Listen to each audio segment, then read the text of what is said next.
Hello everyone, I am Mano Scaling, and I am here to help you today. I know you use this video to fall asleep, so before that, please like the video and subscribe to the channel, and also tell me where you are from and what time you are watching. Now get comfortable and relax. My name is Nathan, I'm 34. I found a trail of salt at Salmon Huckleberry Wilderness, Oregon. I should have known better than to take the old logging road. The main campgrounds were full that August weekend, packed with families and their pop-up trailers, generators humming through the pine-scented air. My RV, a 1987 Winnebago Chieftain I'd bought off Craigslist 3 months prior, needed something quieter. The ranger at the Zigzag station had mentioned dispersed camping sites deeper in, past where the pavement ended, where the forest pressed close and the cell signal died completely. "Just follow Forest Road 26-18 about 8 miles, he'd said, not quite meeting my eyes. "You'll find clearings, plenty of space." The road narrowed after the first mile, branches scraping the RV's sides like fingernails on a chalkboard. I drove slowly, the steering wheel fighting me over every rut and stone. Sunlight filtered through the canopy in golden shafts, dust motes dancing in the beams. It was beautiful in that way that remote places are, the kind of beauty that makes you forget how far you are from help. I found the clearing around dusk, a rough circle of packed earth surrounded by Douglas firs and western hemlocks, their trunks thick as old columns. Someone had used this spot before. I could see the blackened stones of an old fire ring, half buried in needles. I maneuvered the RV into position, set the parking brake, and stepped outside. The silence hit me first.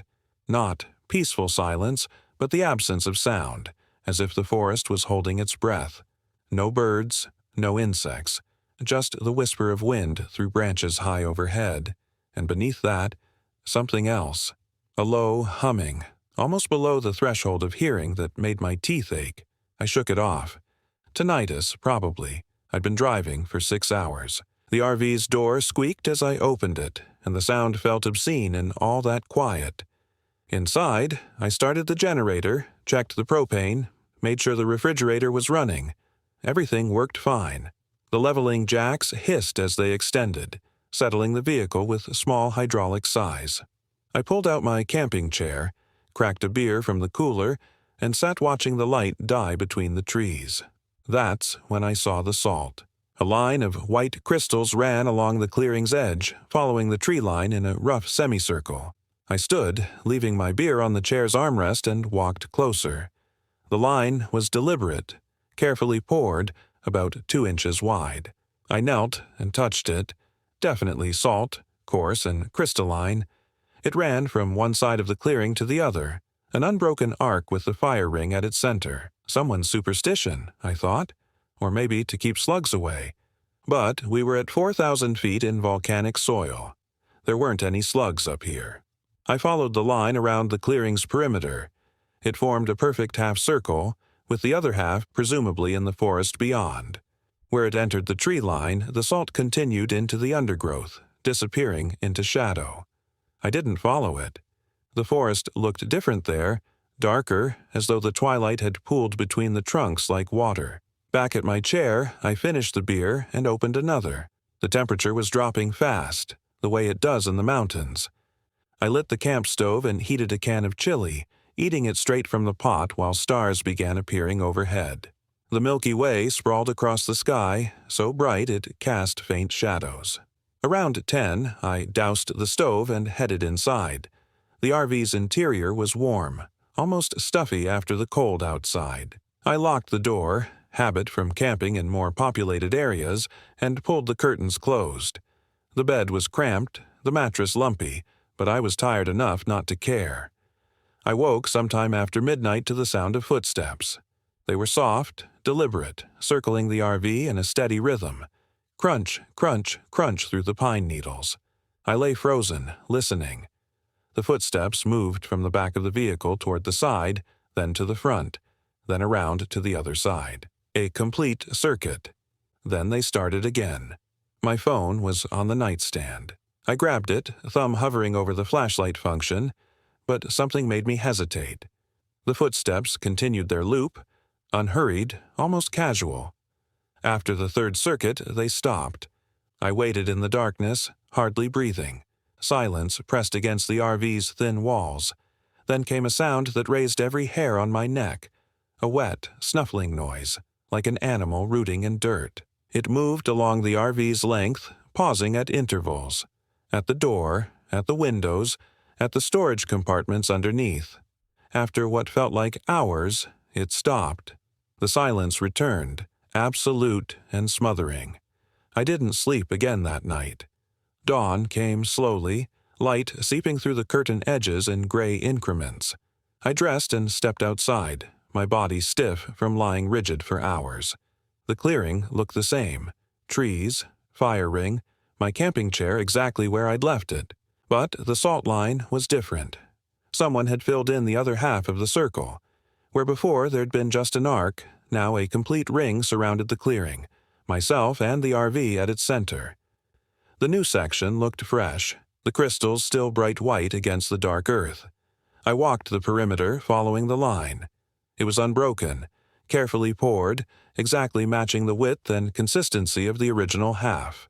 My hands started shaking. I'd locked myself in the RV all night. There'd been no one here but me. I should have left then. Packed up, driven back down the logging road, found a normal campground with normal people and fluorescent bathroom lights. But the RV's fresh water tank was 3/4 full. I had food for 4 more days, and the rational part of my brain insisted there had to be an explanation. Another camper, maybe.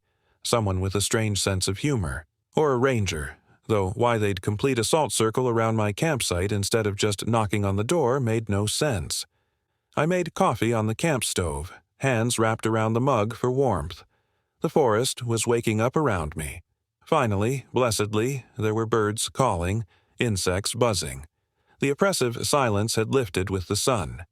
I felt foolish for my night terrors, the way you do in daylight when the dark seems impossibly far away. I spent the morning exploring, staying within sight of the RV. The forest here was old growth, trees that had been standing when Lewis and Clark pushed through Oregon. The ground was soft with decades of needle drop, springy under my boots. I found a creek about 1/4 mile east, water running clear and cold over smooth stones. Deer tracks in the mud at its edge, fresh enough that the water was still seeping back into the impressions. Normal things. A normal forest. I filled my water bottles from the creek, treating them with purification tablets, and headed back to camp. The salt circle gleamed in the afternoon sun, bright as a scar. I stepped over it carefully, some superstitious part of me not wanting to disturb it. That evening I noticed the first change. The salt line had moved. Not much, maybe 6 inches, but definitely closer to the RV. I stared at it, my dinner growing cold on the stove. The outer edge looked the same, but the inner edge had advanced, tightening the circle. I walked around the perimeter again, checking. The change was uniform, as though someone had scraped away the inner layer and re-poured it slightly inward. My phone had no signal. I'd known it wouldn't, but I checked anyway, holding it up toward the trees as if those extra inches might matter. Nothing. The nearest cell tower was probably 20 miles away. I ate dinner inside that night, doors locked, curtains closed. Every sound made me flinch. The generator's hum, the refrigerator's cycle, the subtle groans of the RV settling on its jacks. Around 9, I turned everything off except one small LED lantern, plunging the interior into shadow. The footsteps started at 10, same as before, slow, methodical circles around the RV, but tonight there were more of them. Multiple sets, I was sure of it. Their rhythms overlapping but not quite syncing. 3 sets, maybe 4. They walked the perimeter for an hour, sometimes in unison, sometimes staggered. Then came the voices. Low murmuring, just at the edge of understanding. Not English, or if it was, the words were too distorted to make out. The tone was conversational, almost friendly, multiple speakers having a discussion as they walked. One voice would rise slightly as if asking a question, and another would respond. Sometimes they laughed, wet, gurgling sounds that didn't quite work as laughter. I pressed myself into the corner of the bed, the knife I used for food prep gripped in my hand. The voices continued for hours, circling, always circling. Once, something scraped along the RV's side, a long, drawn-out screech of metal on metal. The whole vehicle shook slightly. Just before dawn, they stopped. The silence rushed back like water filling a void. When I finally worked up the courage to look outside, the sun was up, and the salt circle had moved again. Another 6 inches closer. The ring was tightening. That morning, I tried to break the circle. I took a pot of water and poured it over a section of salt, washing it away. The crystals dissolved, leaving dark mud. I stepped through the gap, feeling a strange resistance, like pushing through a membrane. The air outside the circle felt different. Heavier, damper, though the weather hadn't changed. Within an hour, the salt had reappeared. The wet section had dried impossibly fast, and new salt had formed in the exact same pattern, unbroken and white. I tried again, this time using a shovel from the RV's storage compartment to dig up the salt in the soil beneath it. I excavated a 2-foot gap, piling the dirt outside the circle. The salt still came back. It seemed to grow from the ground itself, crystallizing out of the earth like frost. By noon, the circle was perfect again, and another 6 inches closer to the RV. I stopped trying to break it. That afternoon, I finally saw them. I was inside, peering through a gap in the curtains when movement caught my eye. Figures at the tree line, barely visible in the shadow. They stood perfectly still, 3 of them that I could see, watching the RV. They had the rough shape of people, 2 legs, 2 arms, upright posture, but something about the proportions was wrong. Too tall, maybe, or too thin. Their heads seemed to tilt at angles that human necks couldn't manage. I watched them for 10 minutes. They didn't move, didn't blink, just stood there observing. Then, simultaneously, they stepped backward into the forest and disappeared. My hands were shaking so hard I could barely hold the curtain. Every instinct screamed at me to start the engine and drive, but the rational part of my brain was still clinging to reality. This couldn't be happening. People didn't just stand like that. The proportions were tricks of distance and shadow. The voices last night were wind through trees, or animals, or my own exhaustion playing tricks. But the salt circle was real. The salt circle kept getting tighter. By evening, the circle was close enough to the RV that I could have touched it from the door. Maybe 10 feet of clear space remained. I measured it with my eyes, trying to calculate how many more nights I had before the salt reached the vehicle itself. 2 nights? 3? What would happen when it did? I couldn't stay inside for another night of those voices, those footsteps, that wet snuffling against the walls. I needed to do something. I needed to understand. After dark, I forced myself to step outside. The cold hit me like a slap. The temperature had dropped at least 20 degrees since sunset, frost already forming on the RV's metal surfaces. My breath plumed white in the moonlight. The salt circle glowed, each crystal catching and reflecting the light until it looked like a ring of diamonds. The forest beyond was utterly black. I stood in the center of the circle, my back to the RV, and waited. For the first time since arriving, I wanted them to come.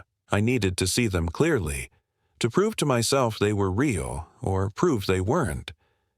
Either answer would be better than this uncertainty. Nothing happened for the first hour. I stood there shivering, my eyes watering from staring into the darkness. The cold worked its way through my jacket, my jeans, my boots. My toes went numb. Then I saw the first one. It emerged from between 2 trees at the eastern edge of the clearing, moving with a strange, gliding gait. In the moonlight, I could see it more clearly than I wanted to. It was tall, maybe 7 feet, with limbs that were too long and joints that bent in too many places. Its skin, or what I thought was skin, had a grayish, mottled quality, like bark or stone. The head was the worst part. Elongated, almost deer-like, but with a human's facial arrangement. The eyes were too large, reflecting moonlight like an animal's. It stopped at the salt line and looked at me. Really looked at me. With an intelligence that was unmistakable and utterly alien. 2 more emerged from different points around the clearing. They took positions around the circle, evenly spaced, watching. Their mouths moved slightly, and I heard the murmuring start up. that wet, conversational tone I'd heard through the RV walls. They were discussing me. "What do you want?" My voice came out as a croak. The nearest one tilted its head, the movement too fluid, too continuous, like it had no spine. Its mouth opened, and more of that murmuring came out.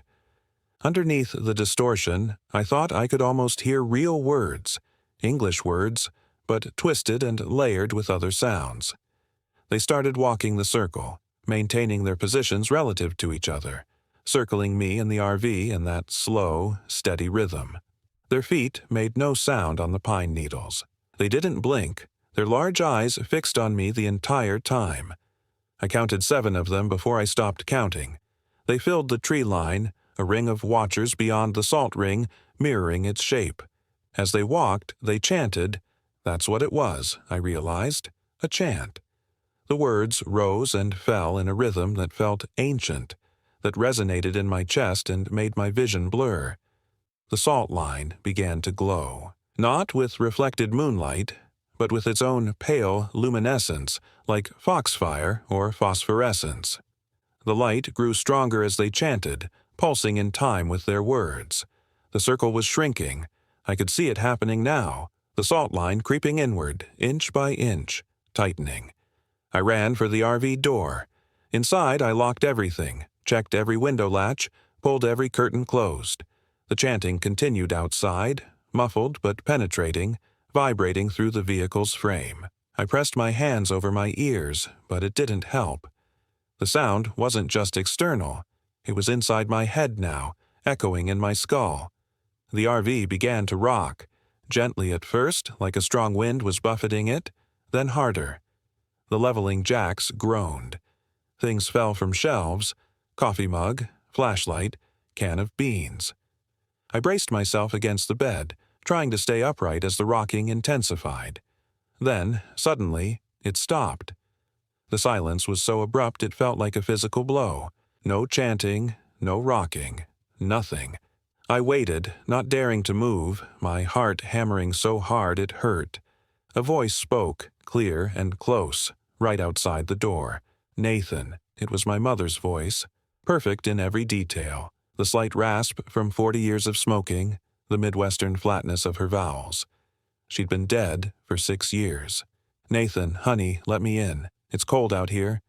I didn't move, couldn't move. My muscles had locked up, every survival instinct screaming at me to stay silent, stay still. "I know you're in there. I can hear you breathing." A pause. "Don't you want to see your mother?" The door handle rattled. "I brought you something. That pie you always liked, the one with the lattice crust. Remember? I made it just for you." The voice was perfect. Too perfect. It had every inflection, every speech pattern, but there was something underneath it, something cold and hungry that turned my stomach. "Nathan, why won't you answer? Are you angry with me? Is it because I died and left you alone?" My throat had closed up. I wanted to speak, to tell this thing to go away, to stop using her voice, but no sound would come. Fine. The voice changed, became petulant. "Stay in there, then. We'll wait. We're very good at waiting." The footsteps started again, but different now. Dozens of them, hundreds maybe, all circling at once. The RV shook with the vibrations. I crawled to the bed and pulled the sleeping bag over my head, hands clamped over my ears, and tried to remember prayers I hadn't spoken since childhood. Sometime before dawn, I passed out. I woke to sunlight streaming through a gap in the curtains and the smell of something rotting. My head throbbed, my mouth was dry as sand, and every muscle ached like I'd run a marathon. For a moment, I couldn't remember where I was. Then it came back, all of it, and I curled into a ball, shaking. Eventually, necessity forced me to move. I needed water, needed the bathroom, needed to see if this was over. I pulled the curtain aside just enough to look out. The salt circle was 3 feet from the RV now. The ring had tightened overnight, leaving only a small space between the RV's sides and the glowing white line. And there were things in the circle with me. Small mounds of earth, maybe a dozen of them, scattered across the clearing. As I watched, one of them moved, shifted. Something underneath was pushing up from below. A hand emerged from the nearest mound. Gray skin, elongated fingers, nails black as char.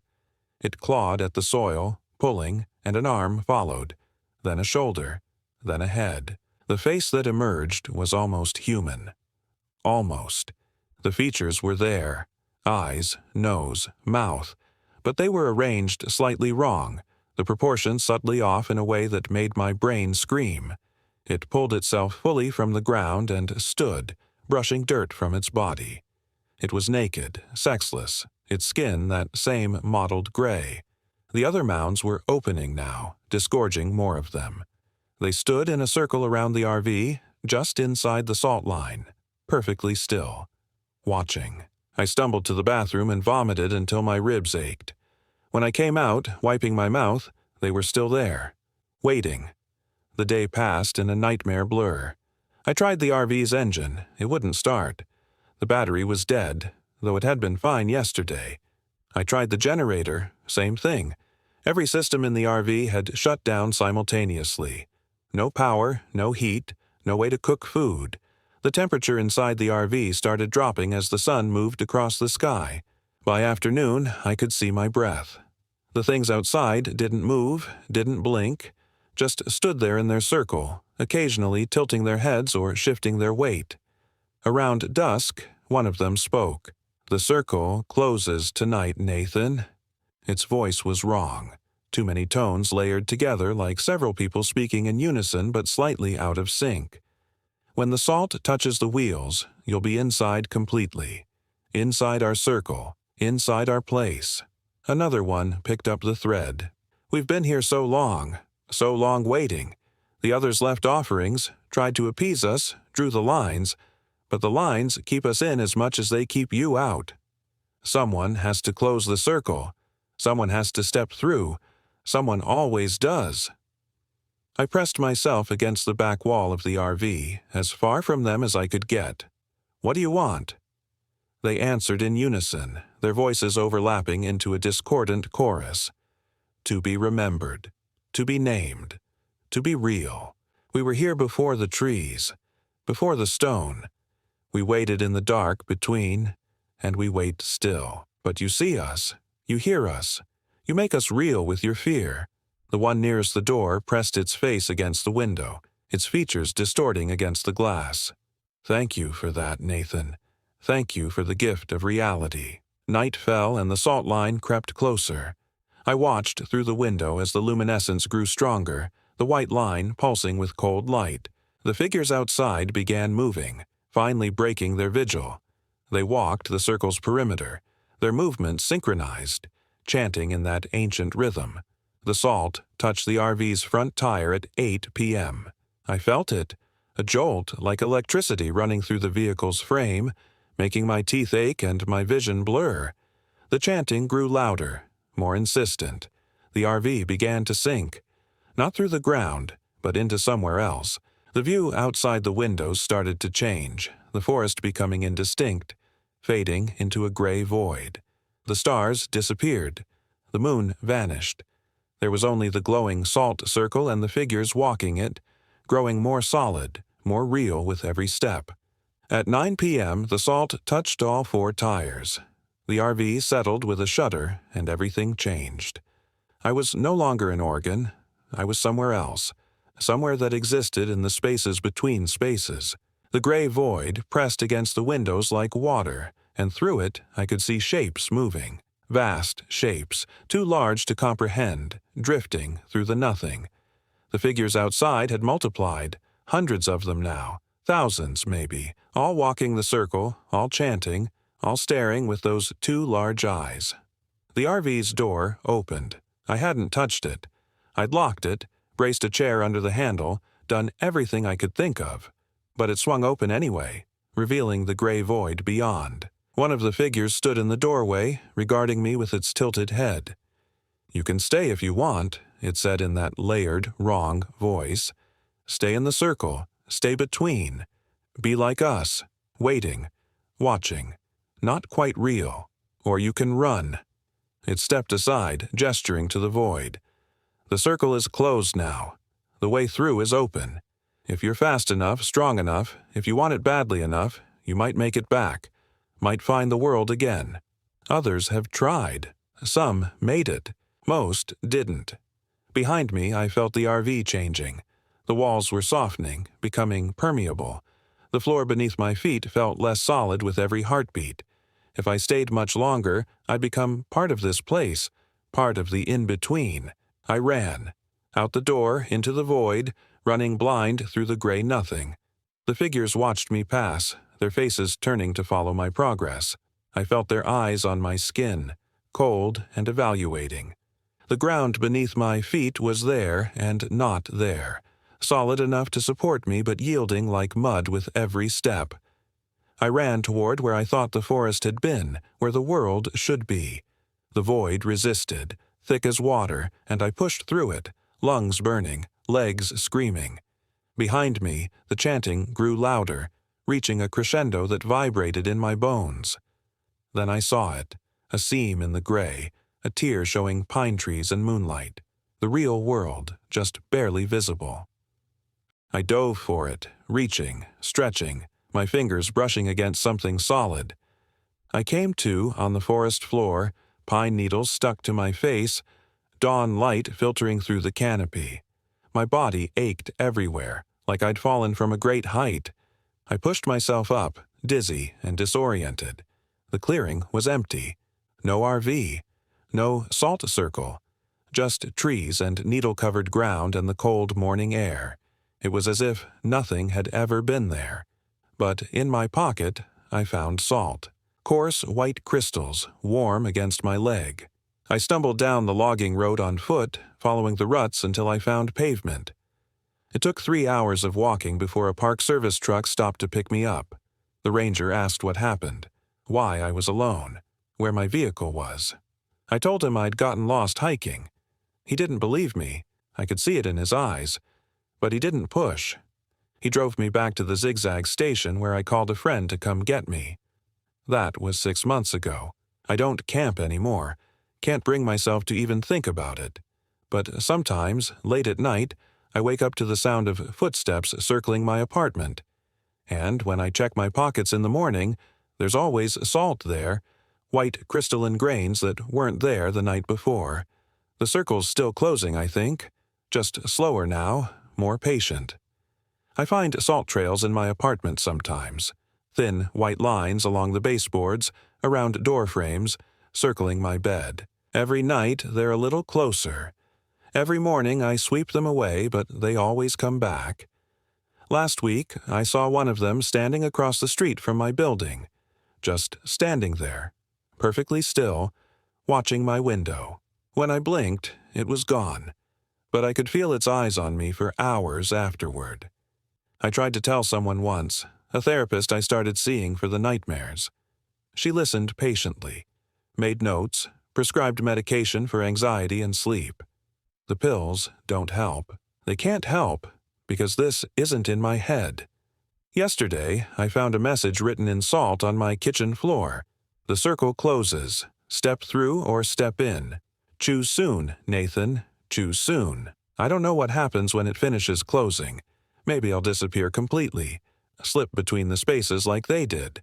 Maybe I'll become like them, stuck between worlds, not quite real, watching and waiting and whispering in the ears of people who wander too far into the woods.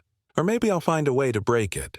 Find the place where it started, find whatever old magic created that original salt line, and undo it. But that would mean going back. Back to Salmon Huckleberry Wilderness. Back to Forest Road 2618. Back to that clearing where the void pressed close and things that shouldn't exist walked in circles, chanting.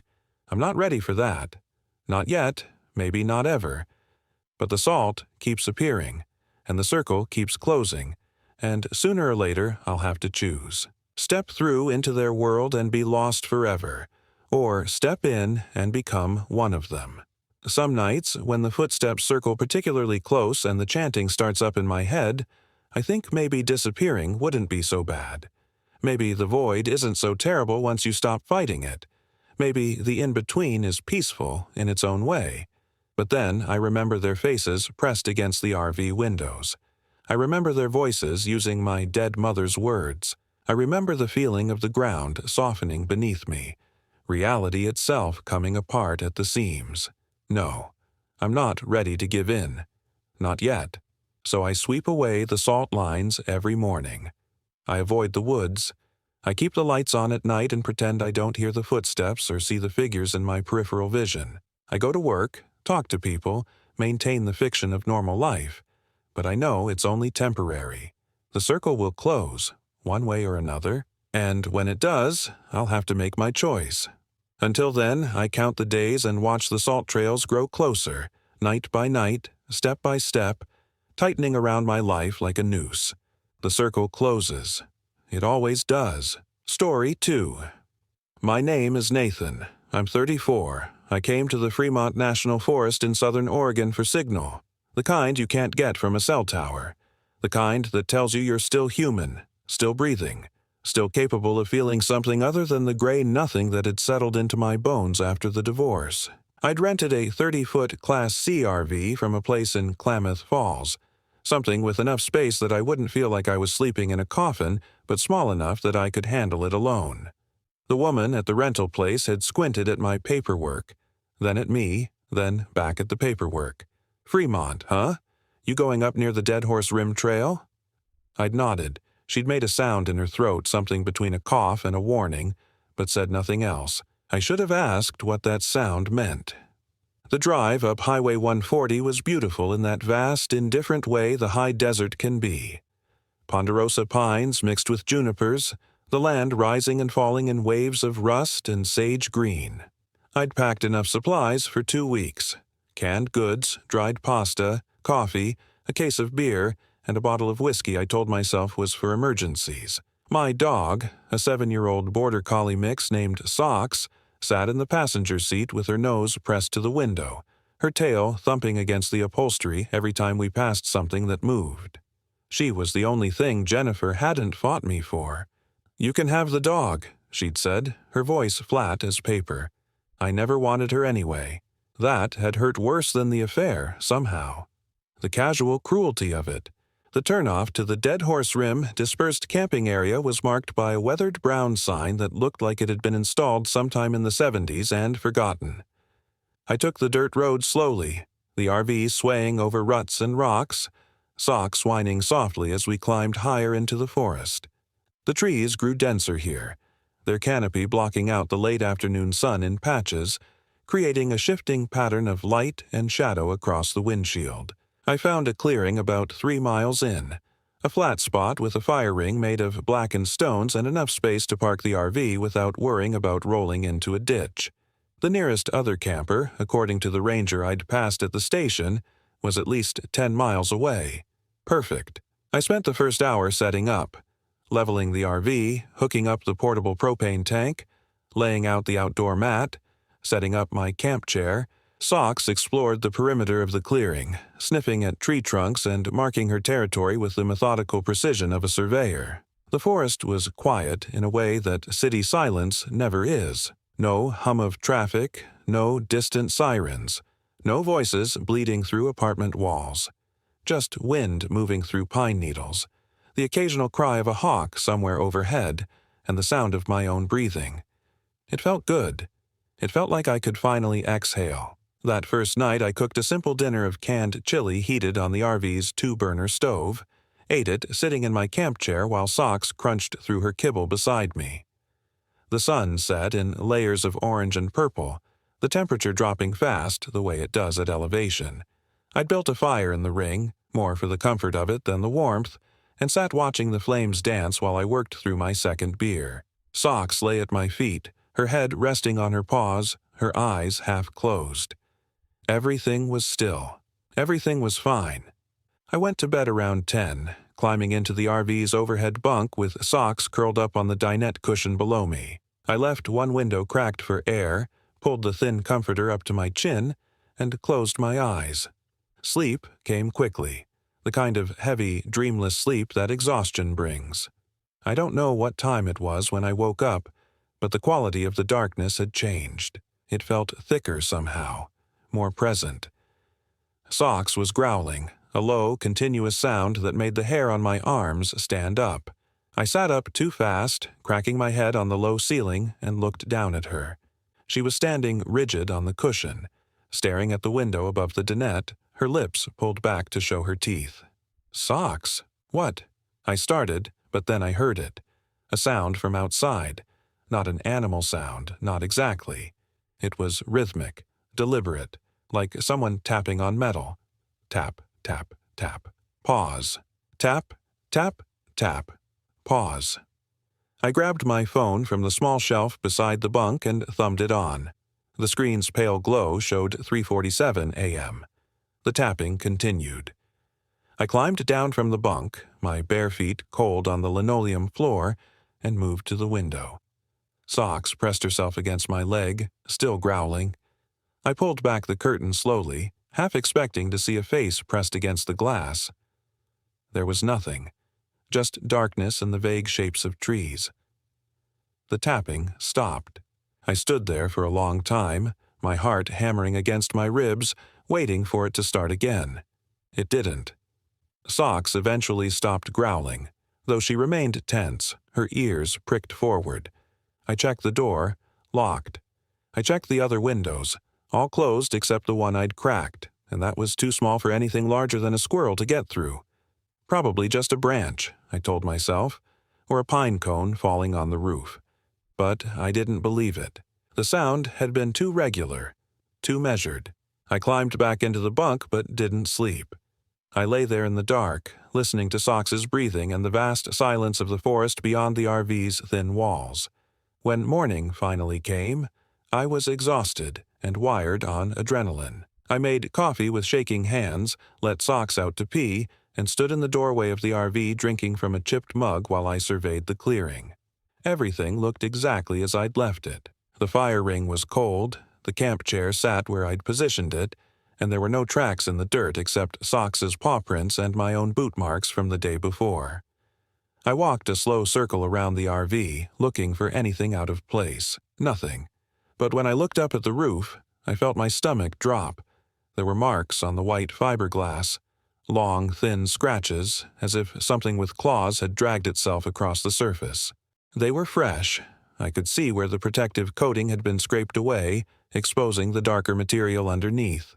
I spent that morning trying to rationalize it. A bear, maybe, though bear claws usually left deeper gouges. A mountain lion, though they didn't typically climb on top of RVs. A raccoon, though the scratches were too long, too deliberate.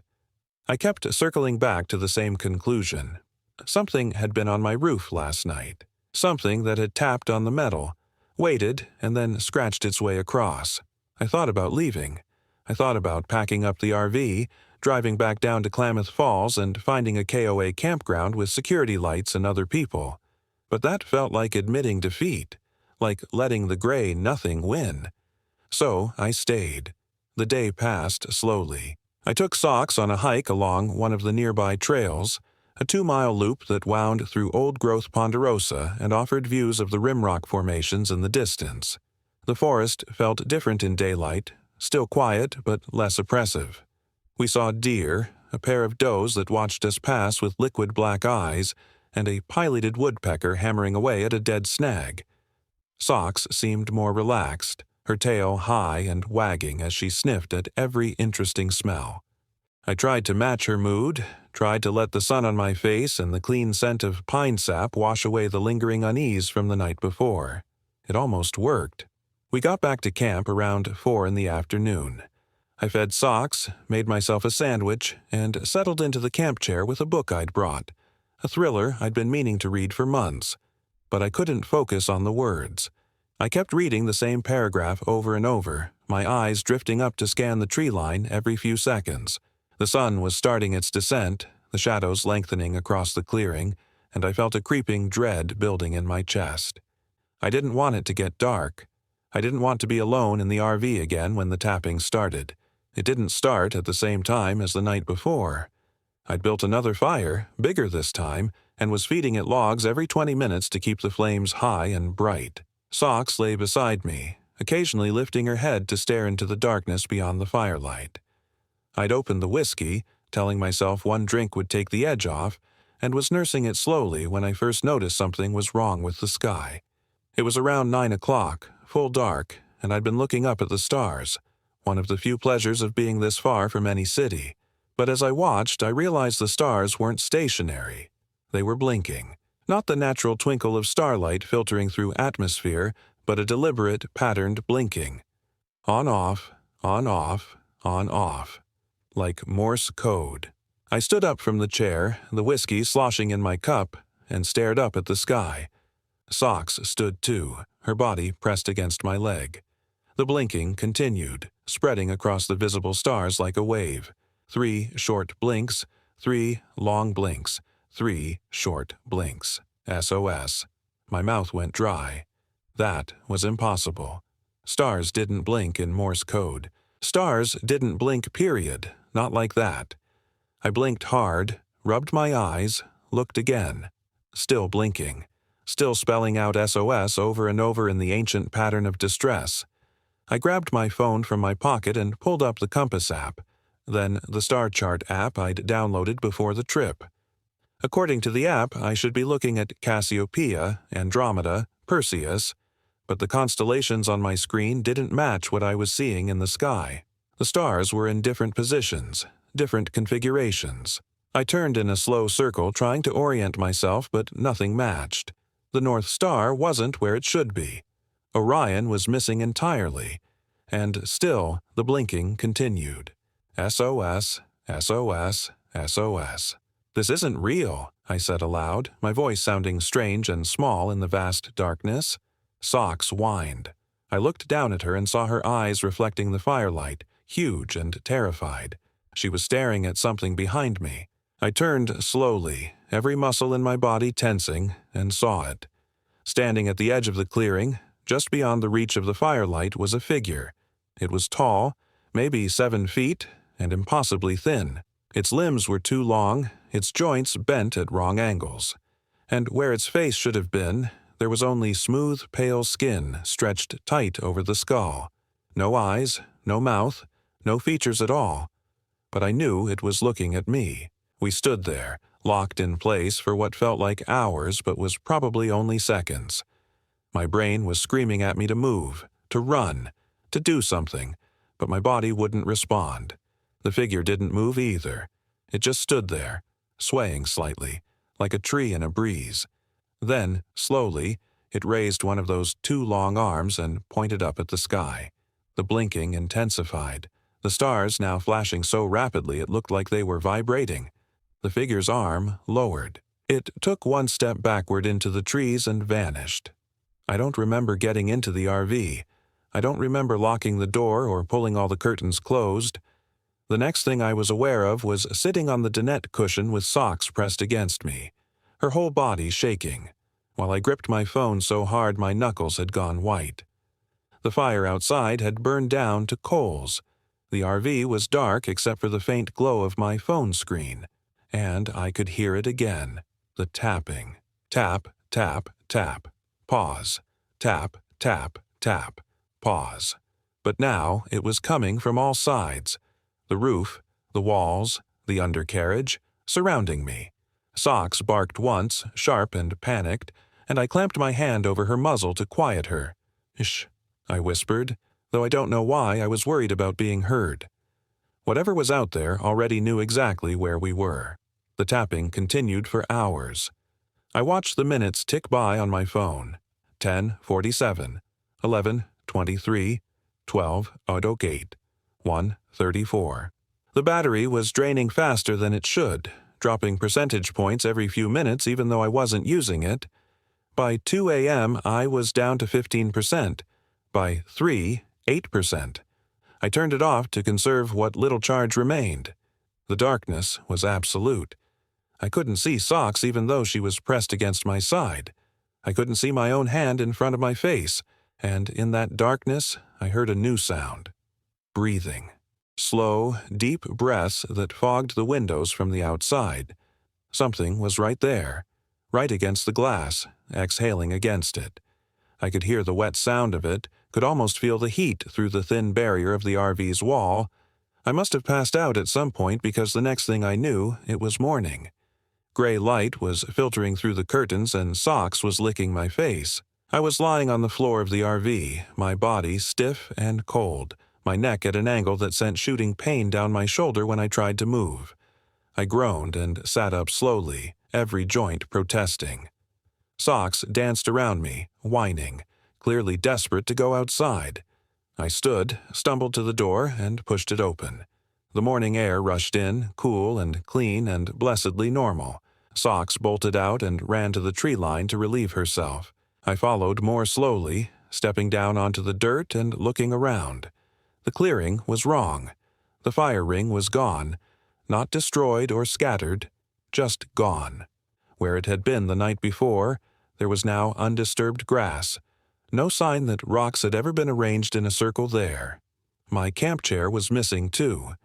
The outdoor mat I'd laid down had vanished, and when I walked around to look at the RV, I saw that the scratches on the roof had multiplied. The entire surface was covered in them now, overlapping and crisscrossing until the white fiberglass was barely visible beneath the network of claw marks.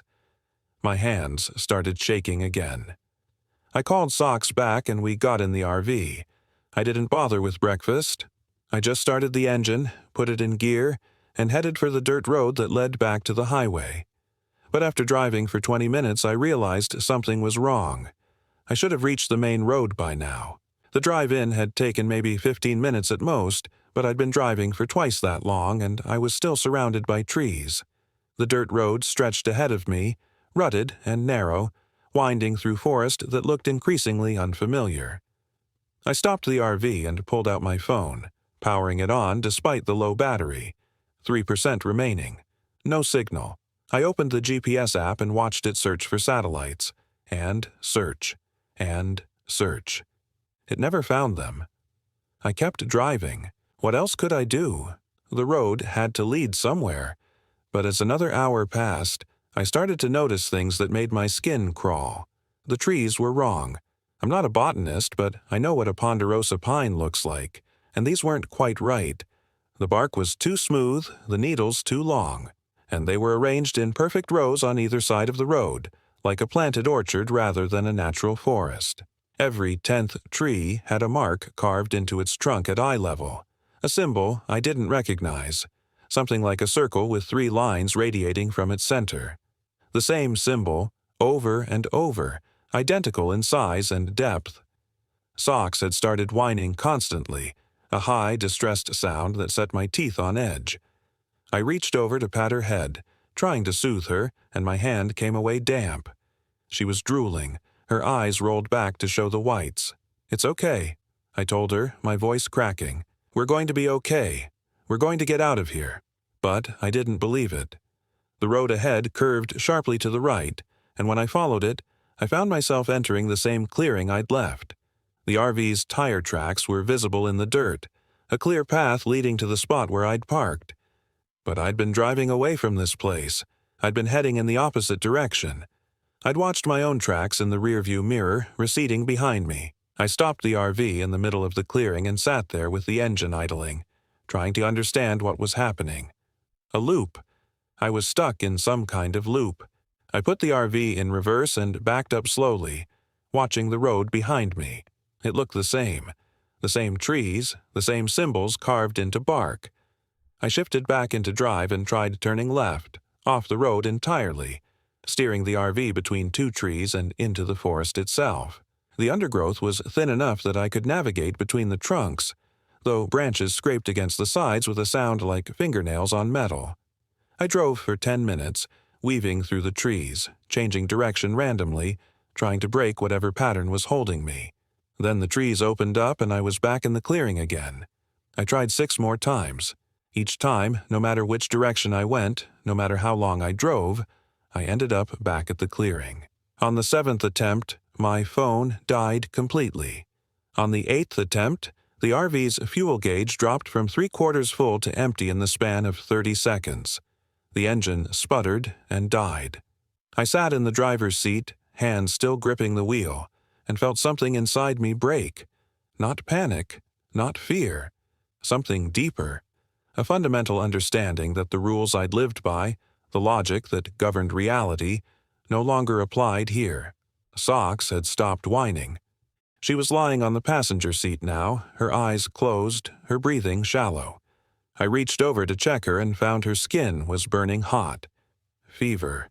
I had to cool her down. I carried her out of the RV and into the clearing, laid her on the grass and ran back to grab a bottle of water from the fridge. But when I opened the fridge door, everything inside had rotted.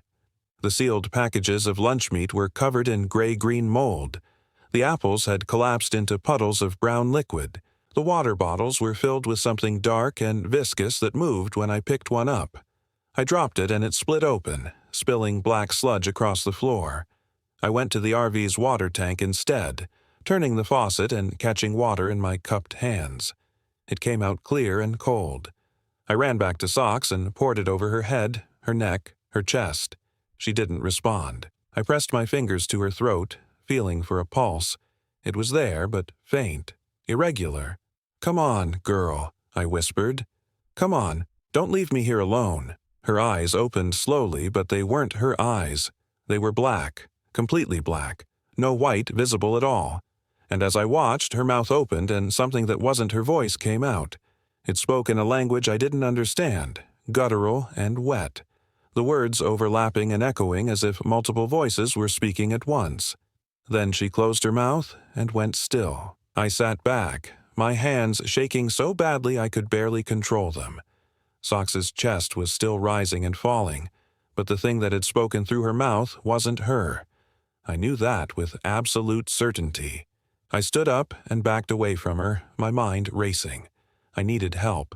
I needed to get out of here, needed to find another person, a ranger, anyone. I started walking toward the tree line, toward the road, but before I'd taken 5 steps, I heard it. The tapping. Tap, tap, tap. Pause. Tap, tap, tap. Pause. I turned and saw them. Dozens of them. The tall, thin figures with no faces, standing in a circle around the clearing. They'd been there the whole time, I realized. Just beyond the edge of vision. Waiting. One of them stepped forward. Not the same one I'd seen the night before. This one was shorter, its limbs twisted at even more impossible angles. It moved in a stuttering, jerky way, like a film playing with frames missing. When it reached the center of the clearing, it stopped and tilted its head, that smooth expanse of skin where a face should be angling toward me. Then it raised both arms and pointed up at the sky. I didn't want to look. Every instinct I had screamed at me not to look, but I couldn't stop myself. I looked up. The stars were still there, visible even in the gray morning light, and they were still blinking. But now I could read the message they spelled out. It wasn't SOS. It had never been SOS. I'd been wrong about that, or maybe it had changed, or maybe I'd just been too afraid to see it clearly before. The pattern was more complex. 3 short, 3 long, 3 short, pause, 2 short, 1 long, 2 short, pause, and so on. I didn't know Morse code well enough to translate it in real time, but as I watched, the meaning became clear without translation. The stars were counting down. They were showing me numbers, 47, 46, 45, 44, descending with each cycle of blinks, and I understood, with a sick certainty, that when they reached 0, something would happen. Something terminal. I ran back to Socks. Her eyes were still black, but she was breathing more steadily now. I scooped her up. She was heavier than she should have been, as if her bones had been replaced with something denser, and carried her back to the RV. The faceless figures watched but didn't move. I got us inside, locked the door, and pulled all the curtains closed again. The stars were counting down. How long did I have? I tried to do the math in my head, tried to figure out how many seconds each number represented, but my thoughts were scattered, broken. I couldn't focus. I checked the RV's engine, hoping maybe the fuel gauge had been wrong. Maybe there was still some gas left. But when I turned the key, nothing happened. Not even a click. The battery was dead. Everything was dead. I sat down at the dinette and put my head in my hands. Socks lay on the floor beside me, those black eyes staring at nothing. The tapping had started again, but it was different now, faster, more insistent, and there was a new sound underneath it, a low vibration that made my teeth ache and my vision blur at the edges. The RV was shaking. I looked out through a gap in the curtains and saw the faceless figures had moved closer. They formed a tight circle around the RV now, maybe 20 feet away, and they were swaying in unison, their two long arms raised toward the sky. The vibration intensified. Photos fell off the small shelf above the dinette. The cabinet doors swung open. A glass tumbled out and shattered on the floor. And then, for just a moment, everything stopped. The tapping ceased. The vibration cut off. The silence was so sudden and complete it felt like a pressure drop, like the air had been sucked out of the RV. I held my breath, waiting. The curtain over the window above the dinette moved, though there was no breeze. It pulled back slowly, as if drawn by invisible fingers, revealing the glass behind it. And pressed against that glass from the outside was a face, not featureless like the others. This one had features, human features, but wrong in every detail. The eyes were too large and set too far apart. The mouth was a lipless slash that stretched from ear to ear. The skin was pale as milk and translucent enough that I could see the network of black veins beneath it. And it was smiling. The thing's mouth opened wider, impossibly wide, and I saw that its throat was full of stars, the same stars from the sky, blinking their countdown. 23, 22, 21. The thing exhaled against the glass and frost spread across the surface in fractal patterns. Its hand, if you could call it a hand, with those too many fingers and those joints that bent in 4 places, pressed against the window, and where it touched, the glass began to soften and warp. It was coming through. It was going to get inside. I grabbed the bottle of whiskey from the counter, my hands moving on instinct rather than thought, and smashed it against the edge of the table. The glass shattered, leaving me holding the neck with a jagged edge. It wasn't much of a weapon, but it was something. The thing's hand pushed through the softened glass like it was pushing through rubber. Those 2 long fingers stretched into the RV, reaching, searching. I stepped forward and drove the broken bottle into its palm. The thing made a sound, a high, piercing shriek that wasn't coming from its mouth but from somewhere else, somewhere deeper. Its hand jerked back, pulling out of the glass, which immediately solidified again. But where the thing had touched it, the glass was no longer transparent. It was dark, opaque, like looking into deep water. All the windows were changing. One by one, they darkened, sealing me inside. The RV was becoming a tomb. I could hear movement outside, the sound of many feet on dirt, circling. Socks was on her feet now, those black eyes fixed on the darkened window. She was growling again, but the sound was wrong, too deep, harmonizing with itself. Her mouth opened and that other voice came out again, the one that spoke in overlapping echoes. 20, 19, 18. She was counting down with the stars. I didn't know what to do. Fight? How do you fight something that can push through solid glass? Run. There was nowhere to run to. Hide? I was already hiding, and it wasn't working. The walls of the RV were pressing in. Not physically, but I could feel it. A psychological compression that made it hard to breathe, hard to think. And underneath everything was the growing certainty that I was going to die here. Not might, was.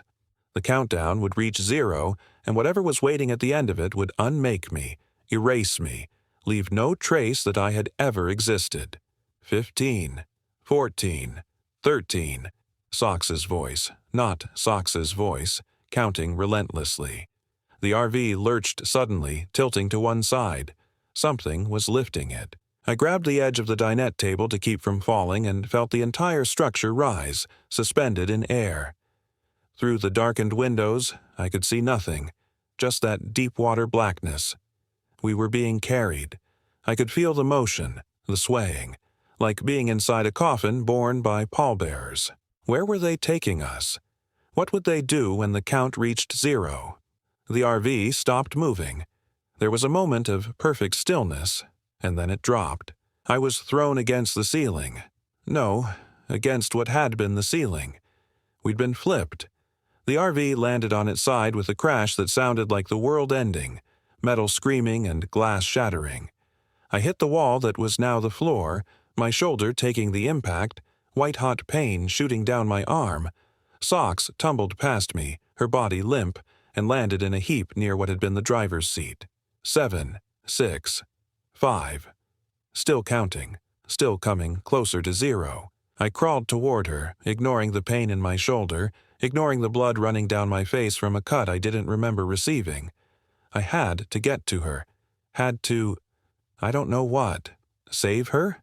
She was already gone, already taken by whatever this place was. But she was mine. She was all I had left. I reached her and pulled her into my arms, and her black eyes opened and looked at me. Really looked at me. And for just a second, I saw her in there. My socks. Scared and confused and pleading for help, I couldn't give. 4, 3, 2. The walls of the RV began to peel away. Not breaking, not tearing. Peeling, like layers of an onion being pulled back one by one.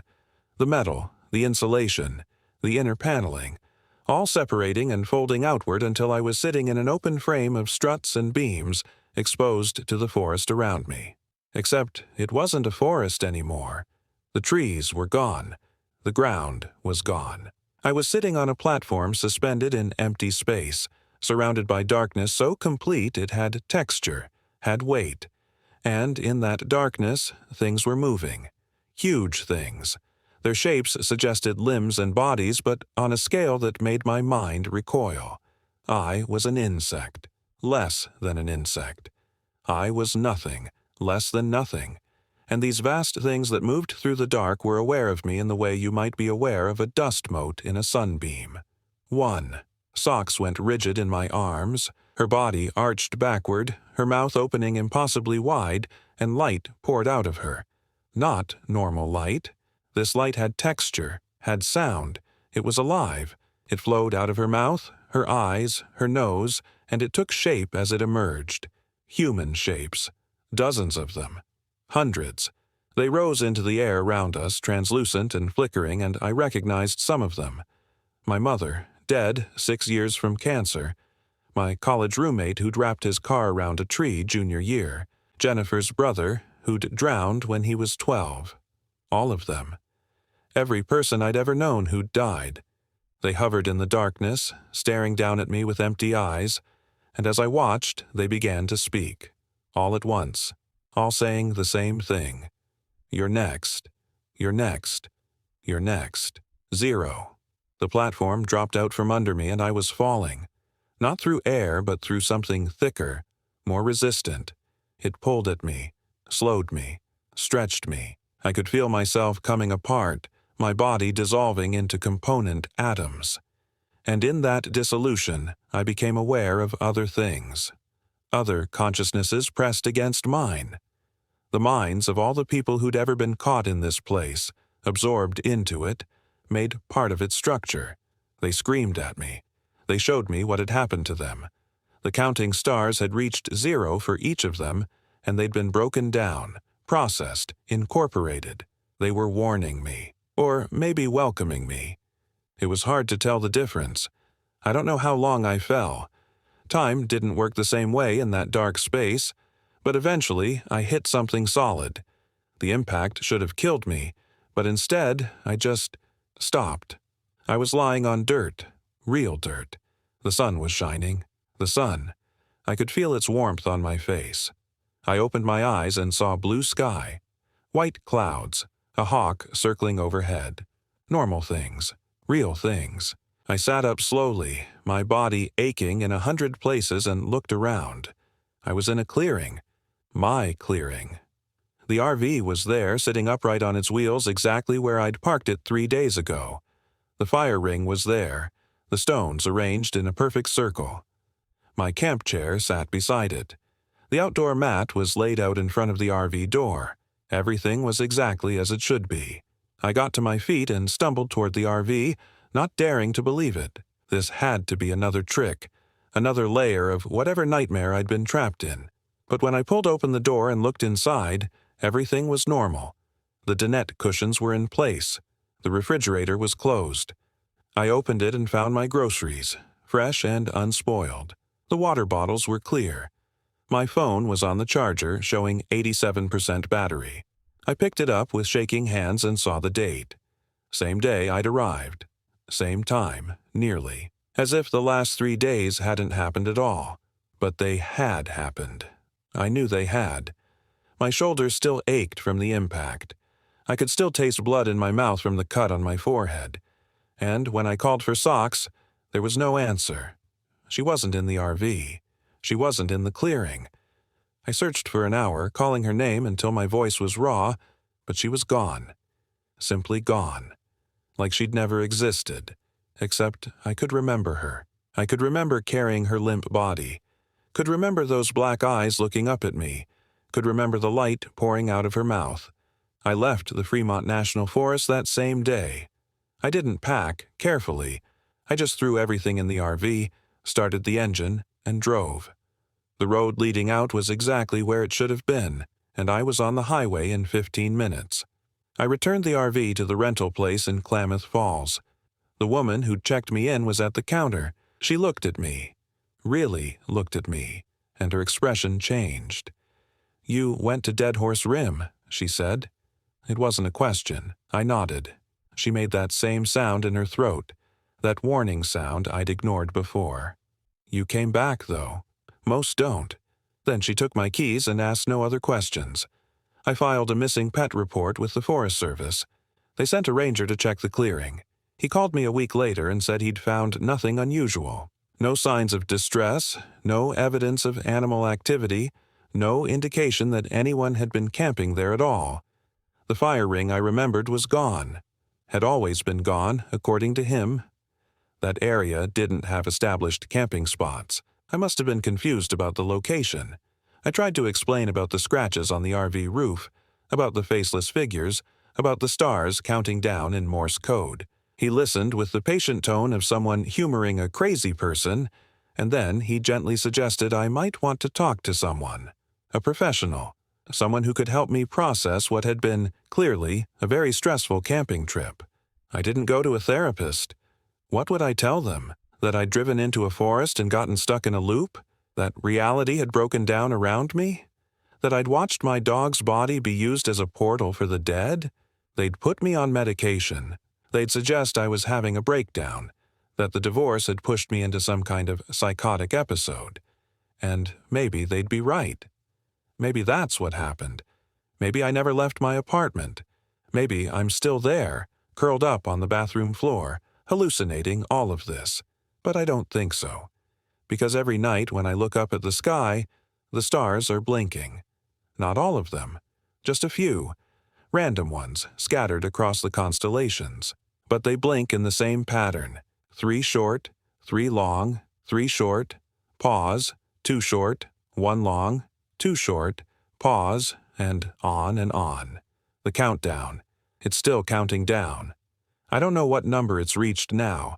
I don't know how much time I have left. But I know that eventually it will reach 0 again. And when it does, that darkness will open up beneath me and pull me back down into it. I tried going to other places, thinking maybe distance would help. I drove to California, stayed in a hotel in San Francisco, and looked up at the sky from my window. The stars were blinking there too. I flew to New York, thinking maybe the light pollution would hide them. But on clear nights, when I could see the stars at all, they were still sending their message. I even went to the southern hemisphere, took a vacation to Chile, stood on a beach looking up at an entirely different sky with entirely different stars. They blinked too. The pattern is everywhere. The countdown is universal. I don't know what I'm counting down to. Another loop? Another platform suspended in the dark? Or something worse? I think about the people I saw, the translucent figures that poured out of Socks's mouth. They'd all been incorporated into that place, absorbed into its structure. They were still there, still conscious, still screaming. Is that what waits for me? An eternity of awareness trapped in the dark between stars? I adopted another dog last month. A golden retriever puppy, 8 weeks old, all paws and floppy ears and endless energy. I named him Charlie. I tell myself he's just a dog, a companion, something to focus on besides the blinking sky. But late at night, when he's sleeping beside my bed, I watch him, and I'm afraid.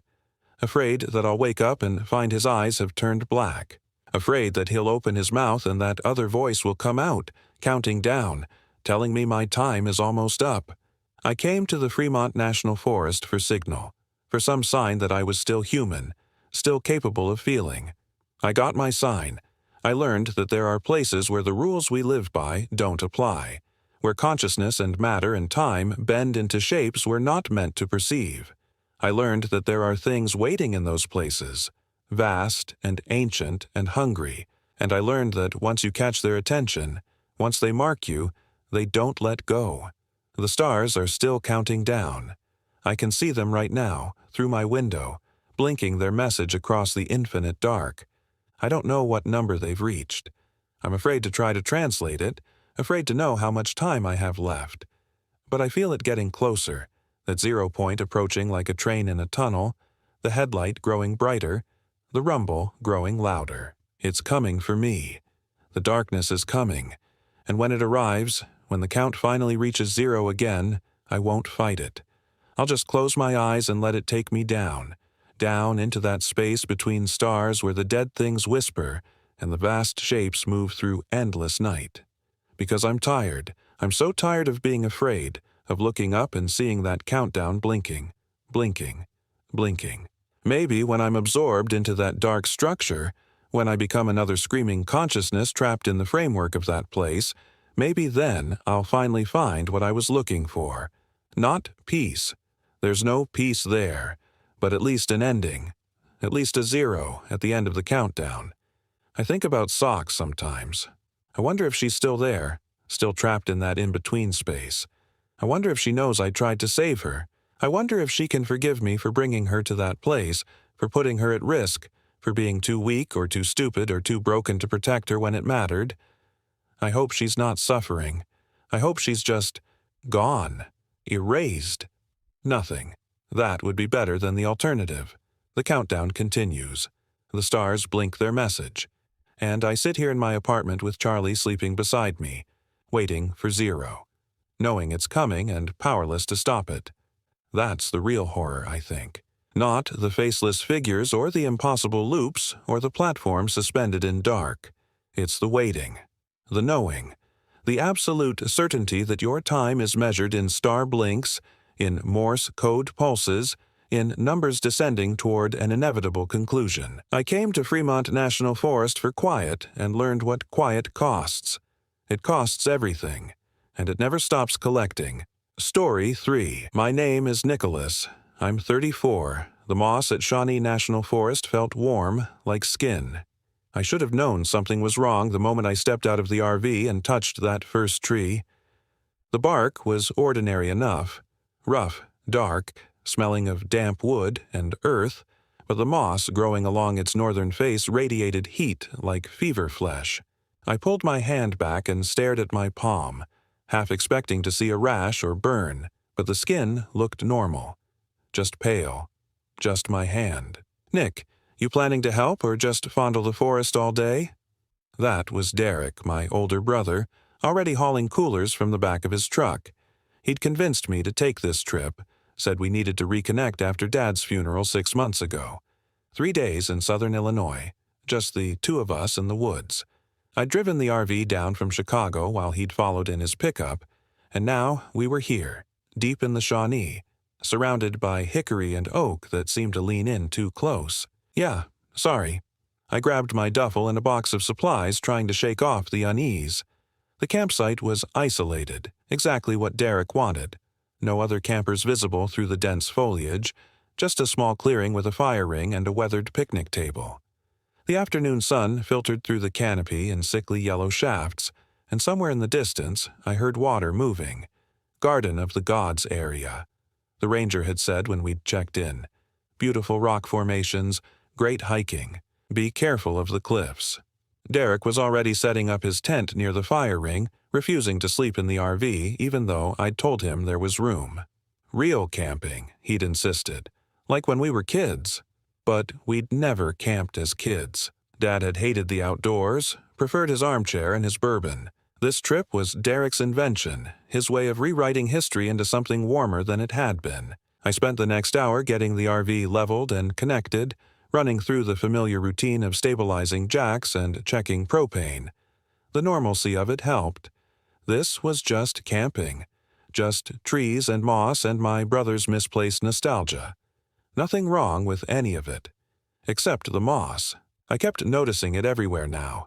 Thick carpets of it climbing up tree trunks, draping over fallen logs, spreading across rocks like green infection. And all of it felt wrong when I got close. Not hot exactly, but warm. Body warm. I knelt beside a particularly thick patch growing over an exposed root system and held my hand an inch above it. Heat rose from the surface like breath. "You okay?" Derek stood behind me, 2 beers dangling from his fingers. "The moss is warm. It's afternoon, sun's been on it. We're in shade." I pointed up at the heavy canopy. "Have been since we got here." Derek crouched beside me, pressed his palm flat against the moss, then pulled it back with a frown. "Huh, weird." He stood, offered me a beer. Probably some decomposition thing, bacteria or whatever. I took the beer but didn't open it. "Feels like skin." "Jesus, Nick, don't start with the morbid shit already. We just got here." He walked back toward the fire ring and I heard him muttering something about Dad's funeral following us everywhere. Maybe he was right. Maybe I was projecting. Grief does strange things to perception, makes you see death in every shadow. But the moss wasn't a shadow. It was warm. And as the afternoon bled into evening, I noticed it was spreading. We cooked brats over the fire as darkness came down, hard and complete. No moon, or if there was one, the trees blocked it entirely. The firelight pushed back maybe 10 feet before the blackness swallowed everything. Derek was on his 3rd beer and working on his 4th, talking about his ex-wife, about the promotion he didn't get, about how life was supposed to be different by now. I listened and nodded and watched the tree line. The moss glowed faintly in the dark.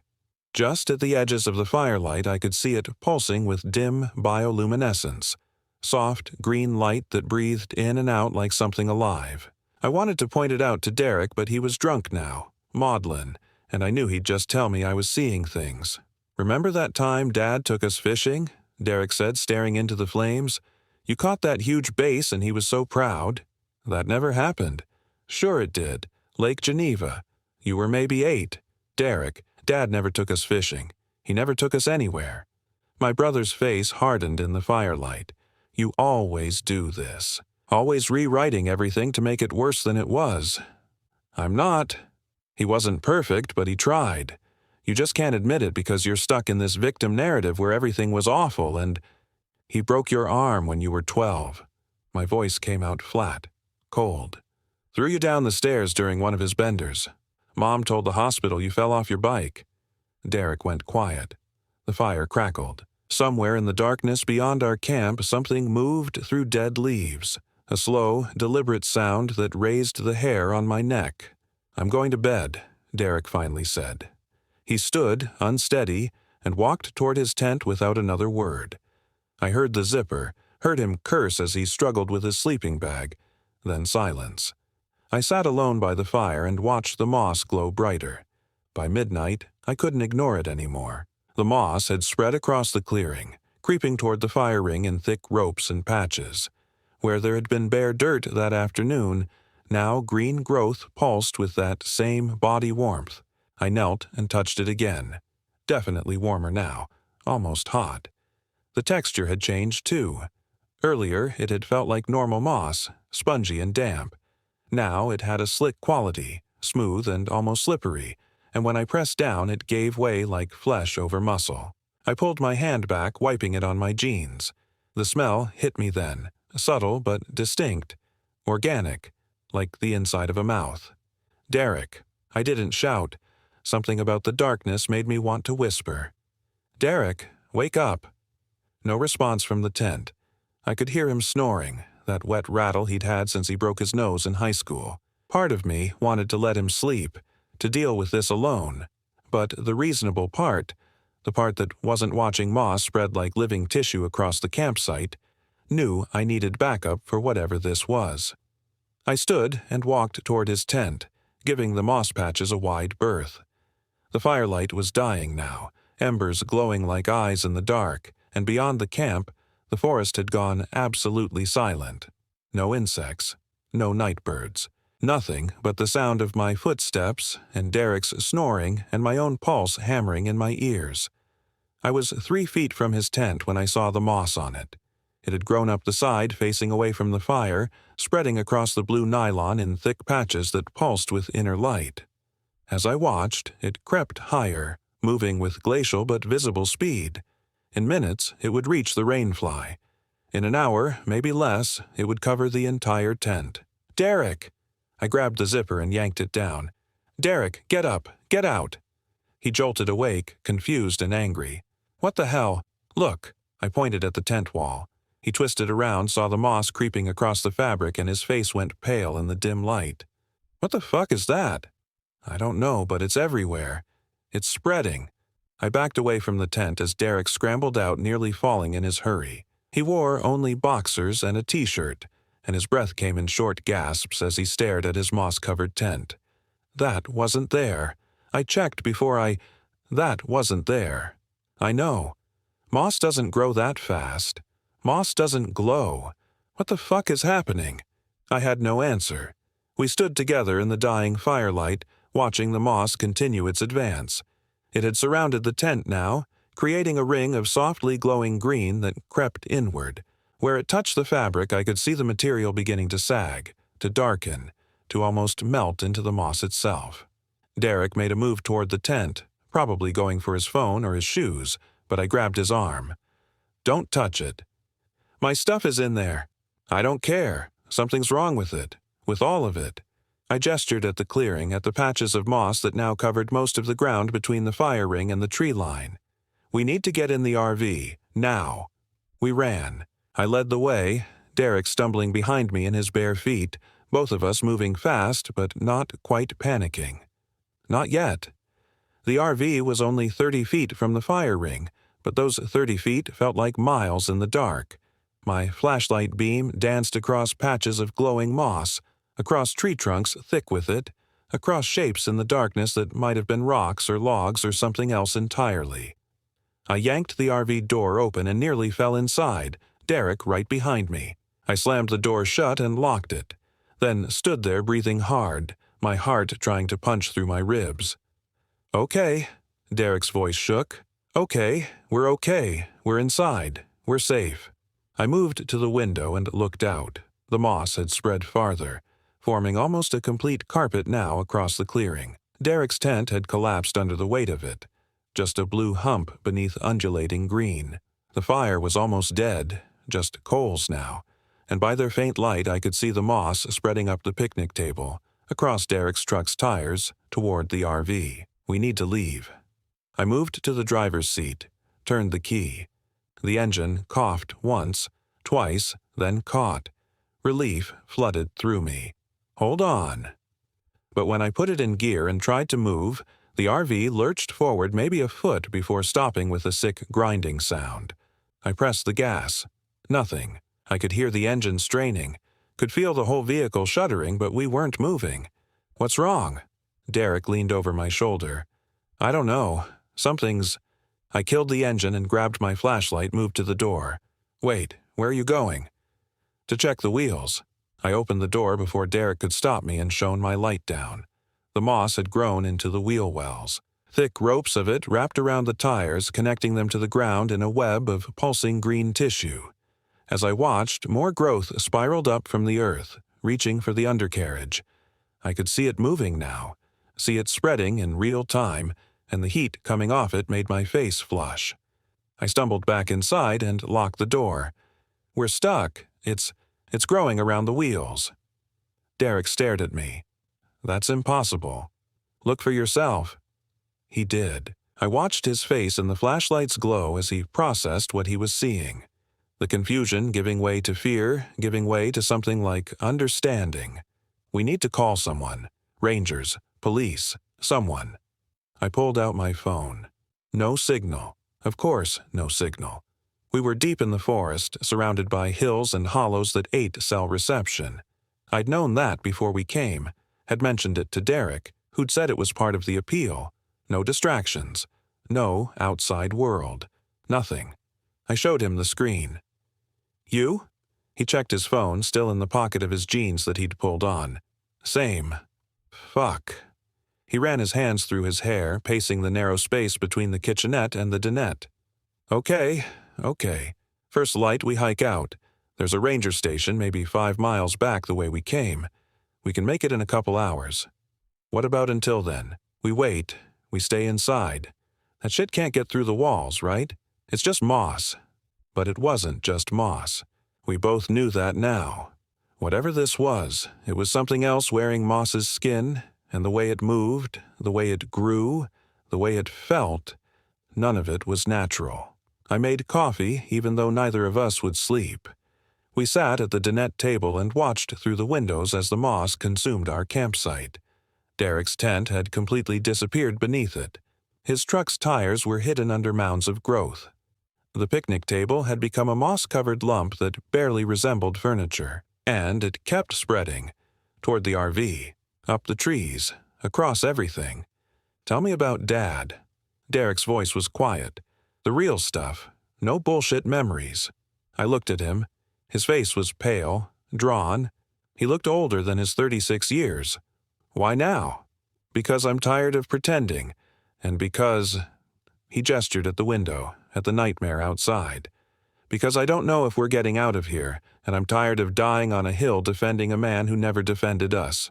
So I told him. I told him about the drinking, about the rages, about the nights Mom would lock us in our room, and we'd hear glass breaking downstairs. I told him about the time Dad had held my face against the stove because I'd talked back, about the scars I still had on my cheek that I told everyone were from a skateboarding accident. I told him about finding Mom crying in the bathroom after Dad had been Dad. Derek listened and cried silently, and when I finished, he just nodded. I remember, he said. All of it. I didn't want it to be real, I know.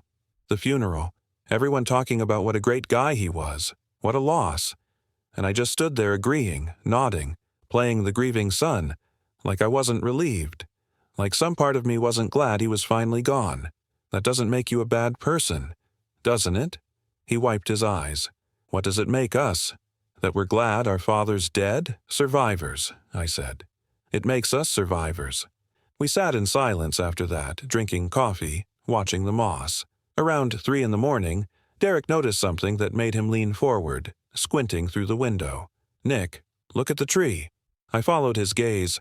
One of the large oaks at the edge of the clearing, one that had been thick with moss earlier, had changed. The moss had grown so dense that it had completely covered the bark, creating a seamless coating of that flesh-like tissue. But now, in the beam of Derek's flashlight, I could see patterns emerging in the growth. Lines, curves, almost like, is that a face? Derek's voice had gone high, tight. It was. The moss had arranged itself into the clear outline of a human face. Eyes closed, mouth slightly open. As we watched, the eyes opened. Not real eyes, just depressions in the moss that somehow gave the impression of sight. And the mouth moved, stretched wider, revealing darkness beneath. Then it started to scream. No sound came from it, but we could see the mouth working, could see the silent scream that went on and on. And then another face appeared beside it. And another. The entire trunk of the oak tree became a gallery of silent, screaming faces, dozens of them. All distinct, all in agony. Jesus Christ. Derek backed away from the window. Jesus fucking Christ. More faces appeared on other trees, on the ground, on Derek's collapsed tent. Everywhere the moss had spread, faces emerged. Some adult, some children, all locked in eternal soundless screaming. The clearing had become a garden of suffering, and we were trapped in the middle of it. I don't know which of us started screaming first. Maybe both of us. Maybe the screaming had been there all along and we'd just finally let it out. We held each other like we hadn't since we were kids hiding from Dad's footsteps in the hall, and we watched the faces multiply. Around 4 in the morning, the faces stopped screaming. Their mouths closed slowly, and then they began to smile. That was worse. Much worse. The screaming had been horrible, but the smiles were knowing, intimate. Like they could see us inside the RV, could see into us, and found something funny in what they saw. Derek had gone to the back bedroom to try the window there, hoping for a signal or a better view or just to get away from those smiling faces. I heard him rummaging around, heard him curse, heard the mattress creak as he sat down heavily. I stayed at the dinette, watching. The moss had reached the RV now. I could see it climbing up the side panels, spreading across the windows. Where it touched the glass, it left smears of something viscous and clear. Not quite liquid, not quite solid. Like mucus. Like the inside of a living thing pressed against a membrane. Nick. Derek's voice from the bedroom.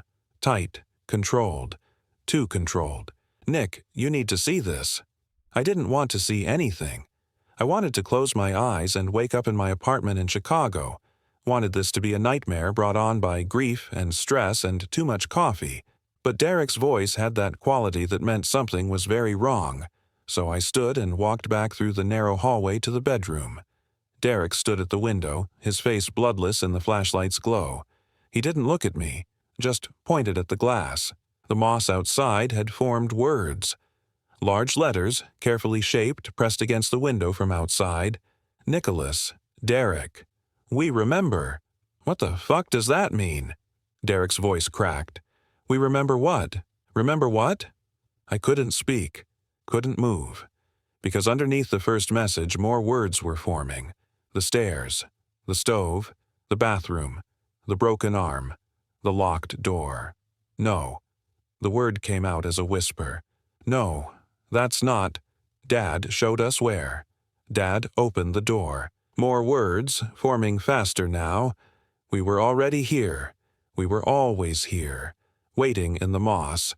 Waiting in the warm, dark places. This isn't real. Derek backed away from the window. This is a hallucination. Carbon monoxide or something. We're both seeing it because we're both poisoned. But I knew it was real. Knew it in the same way I'd known, even as a child, that the sounds from the bathroom weren't just Mom crying. That the darkness in the hall wasn't just absence of light, that the things Dad did in his rages weren't random but calculated, designed to break something specific in us. The moss had found those broken places. You brought him here. The words rearranged themselves. In your blood, in your bones, in your rage that tastes like his. We have to get out. I grabbed Derek's arm. Now, we can't wait for morning. The moss is everywhere. It's on the tires, on the ground. We can't. We go through it. We run. 5 miles to the ranger station. We can make it. Derek looked at me, and I saw in his eyes what I felt. Absolute terror mixed with something like resignation. We'd survived Dad. We'd survived the funeral and the false eulogies and the weight of pretending he was someone worth grieving. Maybe we could survive this too. Or maybe this was what we deserved. Maybe the moss knew that. Maybe that's why it was here. We gathered what we could. Flashlights, water bottles, shoes. I pulled on my jacket despite the warmth radiating from outside. Derek found a knife in the kitchenette drawer, held it like a talisman. Neither of us spoke about how useless a knife would be against moss, against whatever this was. At the door, I paused. On 3. Wait. Derek grabbed my shoulder. I'm sorry for the fishing story, for all the bullshit, for making you come here. It's not your fault, isn't it? I picked this place. I insisted we come deep in, away from everyone. Derek, on 3. He nodded. I counted down. On 3, I threw the door open and we ran. The moss immediately tried to grab us. That's the only way I can describe it. The moment our feet hit the ground, we sank ankle-deep into the growth, and I felt it tighten around my shoes, around my calves. It was hot, feverish, and the texture was exactly like skin. Tight, flexible, alive. I wrenched my foot free and kept running, heard Derek grunting beside me as he did the same. The faces in the moss watched us go. They smiled and smiled and smiled. We made it maybe 100 yards before Derek fell. I heard him cry out and turned to see him face down in a particularly thick patch of moss, his arms sinking into it like quicksand. I ran back, grabbed his hand, pulled. The moss pulled back. It had grown around his arms, his chest, was creeping up his neck. "Nick, I can't." "Don't fight it. Go limp. Let me—" I braced my foot against a tree root and pulled harder. For a moment, nothing happened. Then Derek came free with a wet, sucking sound, and we both fell backward onto slightly less dense growth. But now the moss was on him. Thick patches of it clung to his clothes, his skin, spreading visibly. He tried to brush it off, but it just spread faster, absorbing into his t-shirt, into his jeans. Where it touched his bare skin, his face went tight with pain. "It burns. Nick, it burns." I helped him up and we kept moving, but slower now. Derek was limping, whimpering. The moss on him was growing, spreading across his shoulder, up his neck. I could see his skin beneath it turning red, blistering. We'd gone maybe a quarter mile when we found the trail, or what had been the trail. Now it was just a river of moss, glowing green in the darkness, leading deeper into the forest. We had no choice but to follow it. Going off trail meant fighting through dense undergrowth, and Derek couldn't handle that. Could barely walk at all now. The faces followed us. They appeared in every tree we passed, in every patch of moss. Silent smiles, knowing eyes. And now I could hear something. Not sound exactly, but a pressure in my ears like someone whispering just below the threshold of hearing. "Remember remember you remember, welcome, remember, home, remember, father, remember, the warmth, Wisher, remember." "Do you hear that?" I asked Derek. "Hear what?" His voice was weak. The moss had spread across his chest now, visible through his t-shirt, and I could see it pulsing in rhythm with his heartbeat. "Nothing. Keep moving." But I heard it, growing louder, growing clearer. The moss was speaking, and it was using a voice I recognized, a voice I'd spent 6 months trying to forget. "Boys." The word formed in my mind, in Dad's voice. "Boys, come here." "No." I said it aloud. "You're dead. You're gone." Derek looked at me, confused and frightened. "Nick? Who are you talking to?" I didn't answer, couldn't answer, because now I could see him.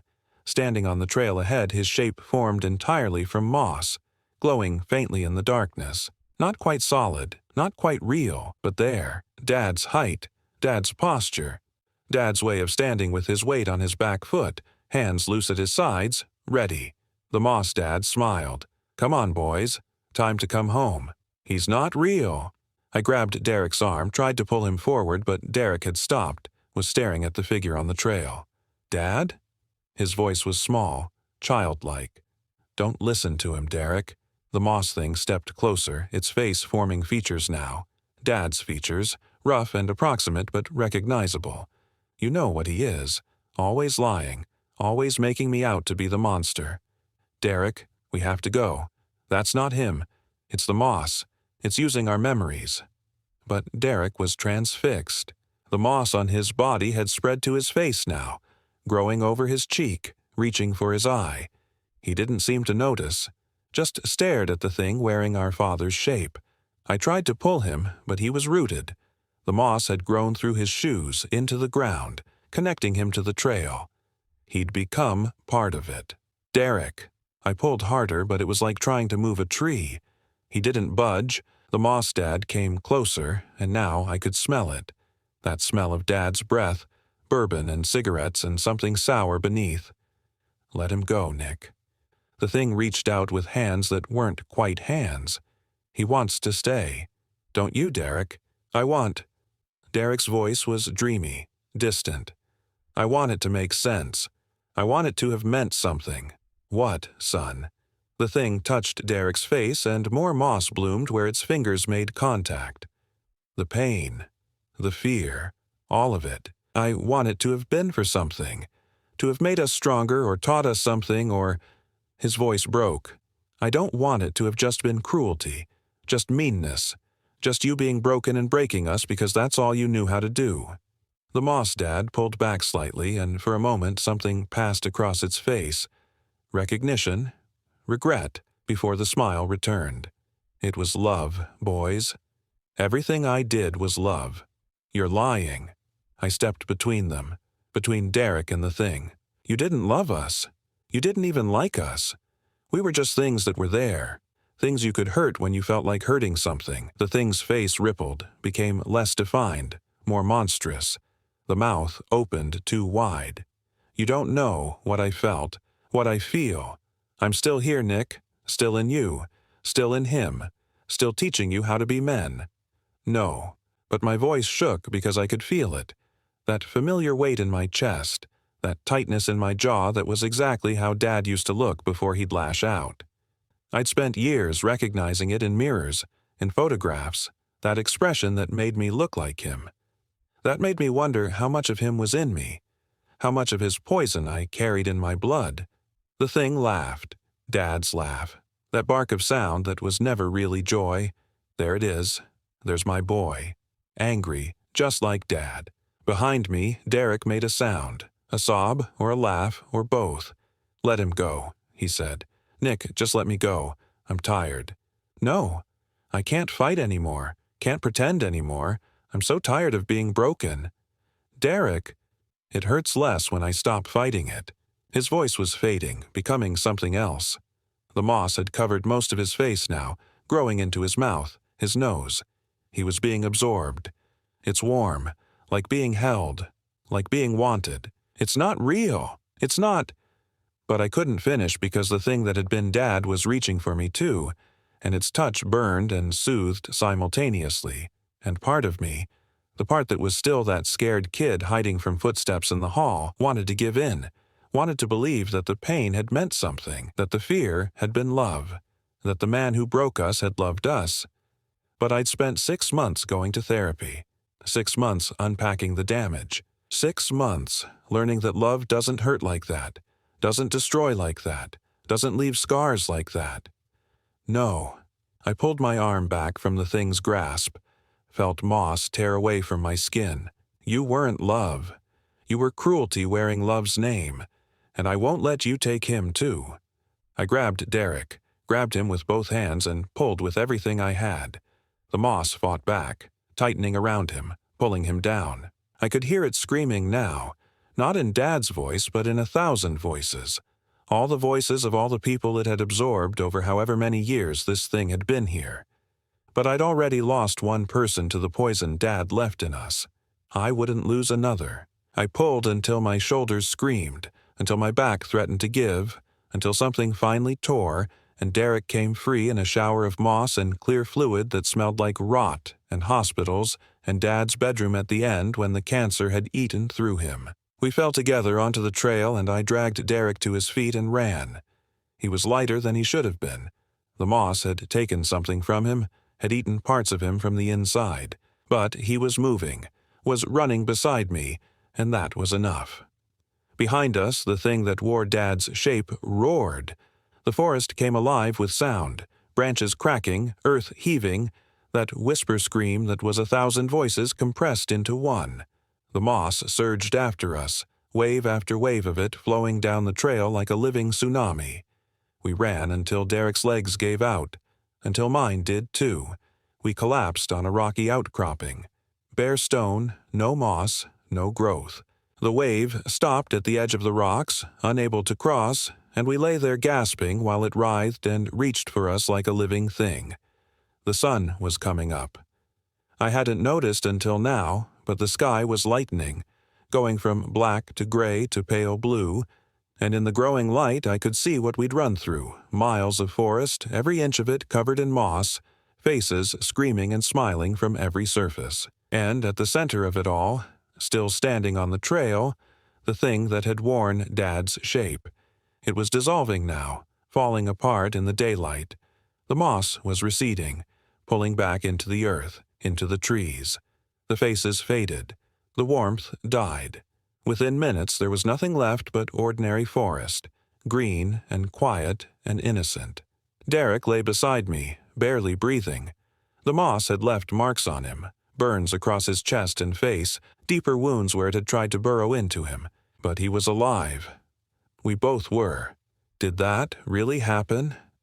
His voice was a whisper. Yes. Was that really him? Really Dad?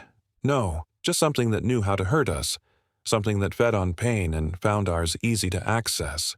We lay there until we could walk, then made our way down the rocky outcropping to what remained of the trail. In the daylight it looked normal. Just a forest path, moss growing on trees the way moss is supposed to grow. No faces, no warmth. Nothing to suggest what had happened here. But I knew we'd never be sure. Never be certain that it was over, because the thing had been right about one thing. Dad was still in us. Still in the way Derek sometimes drank too much and got that look in his eyes. Still in the way I flinched at loud sounds and kept everyone at arm's length. Still in the scars we carried inside and outside. We found the ranger station by noon. Told them we'd gotten lost, that Derek had fallen and hurt himself. They gave us water and bandages and looked at us strangely but didn't push. We drove Derek's truck back to the campsite to get the RV. Both vehicles were fine. No moss on them at all, like nothing had happened. Derek's tent was gone. Just gone. No trace of it anywhere. We drove out of Shawnee National Forest in silence, and we've never spoken about that night. Not to each other, not to anyone. What would we say? That we'd been attacked by moss that wore our dead father's face? That the forest had tried to swallow us whole? That we'd learned the hard way that some places remember pain and hunger for it? Derek lives in Oregon now. Moved there a month after the trip. He doesn't call much. When he does, I can hear something in his voice.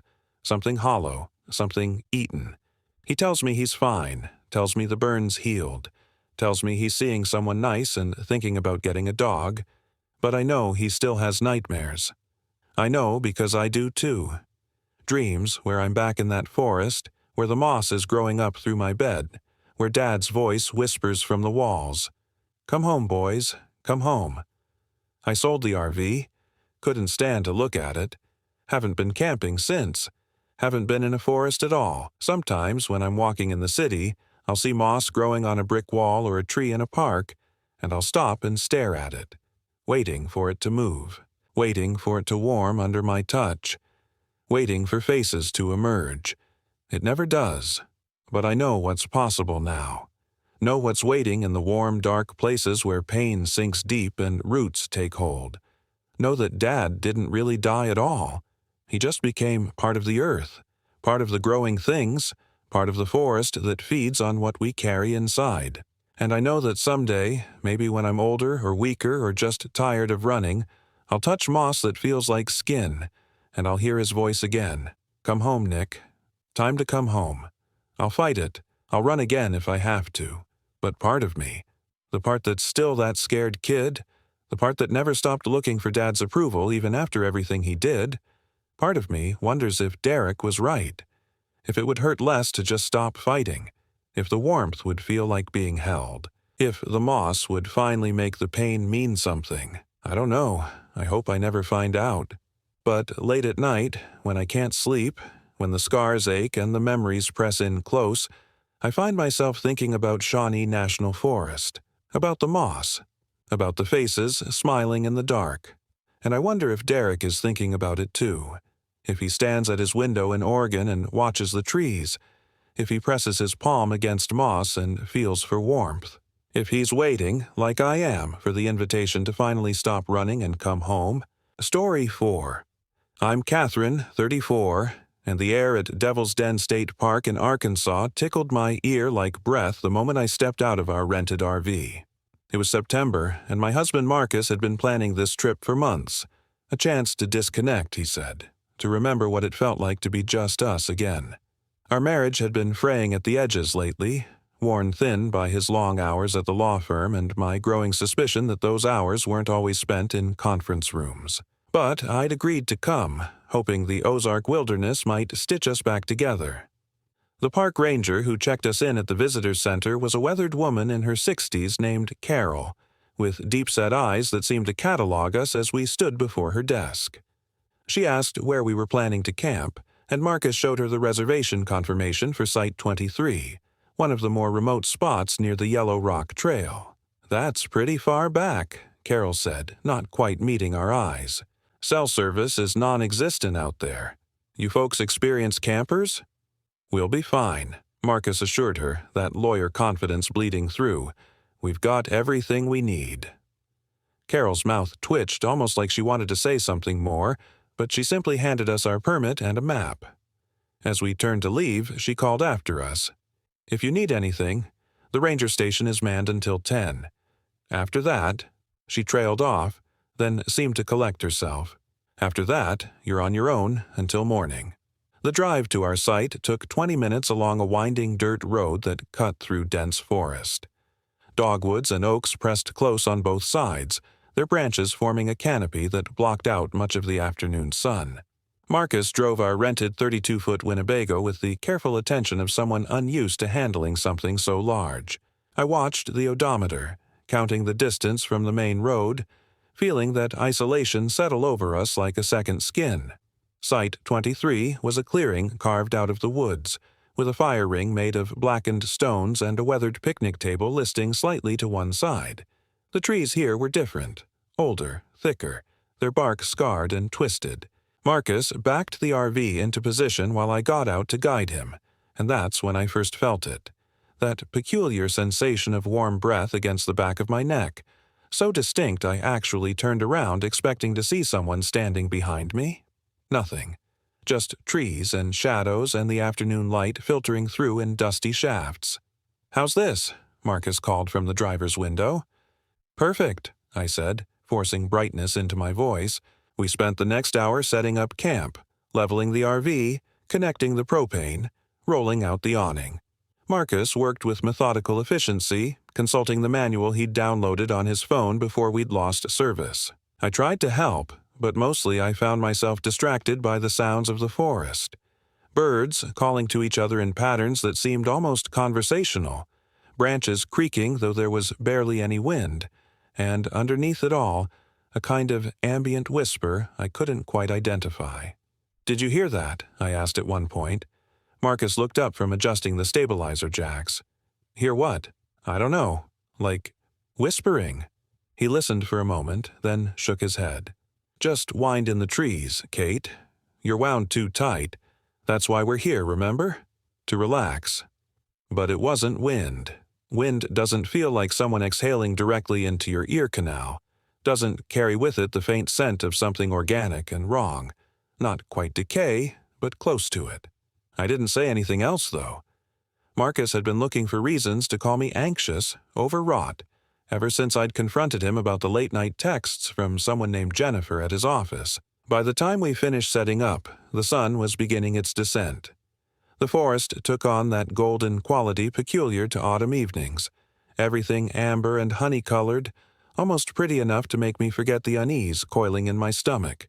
We decided to take a short hike before dinner, just to stretch our legs after the long drive from Little Rock. The Yellow Rock Trail started about 100 yards from our campsite, marked by a weathered wooden sign with barely legible lettering. According to the map Carol had given us, it was a moderate loop that would take us along a ridgeline overlooking the valley below, supposed to be beautiful, especially at sunset. The trail began wide and well-maintained, but within 15 minutes it had narrowed to barely more than a footpath winding through increasingly dense undergrowth. Marcus walked ahead of me, his hiking boots crunching on fallen leaves, his phone out even though there was no signal, habitually checking it every few minutes like an addict looking for a fix. "You know that's not going to work out here," I said. "I know. Force of habit." But he didn't put it away. The sensation followed me up the trail, that constant feeling of warm exhalation against my neck, my cheeks, the shells of my ears.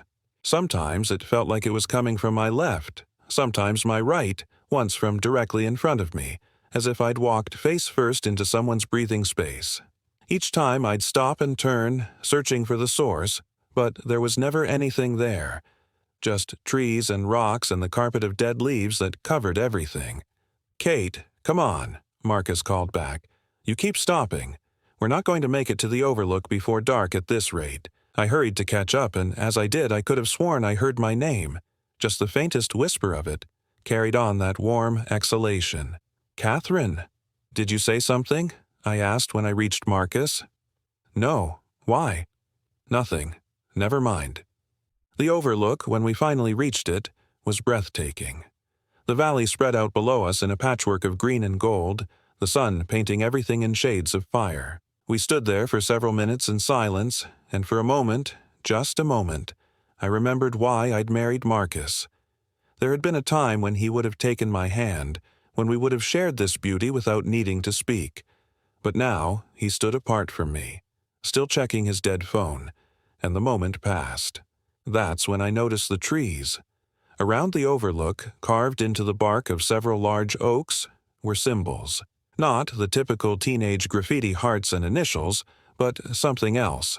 Geometric patterns that hurt to look at too long, arrangements of lines and circles that seemed to shift and rearrange themselves when I wasn't looking directly at them. And everywhere, between and around these symbols, were words scratched into the bark in various handwritings. Turn back. Don't sleep here, they breathe on you while you dream it knows your name. Marcus, I said quietly, look at this. He glanced over, barely interested. Probably just locals trying to spook tourists. Urban legend stuff. Every park has it. But there were dozens of warnings, carved deep into the wood, some so old the bark had started to heal over them. And they all said variations of the same thing. Leave. Run. Something here breathes, watches, waits.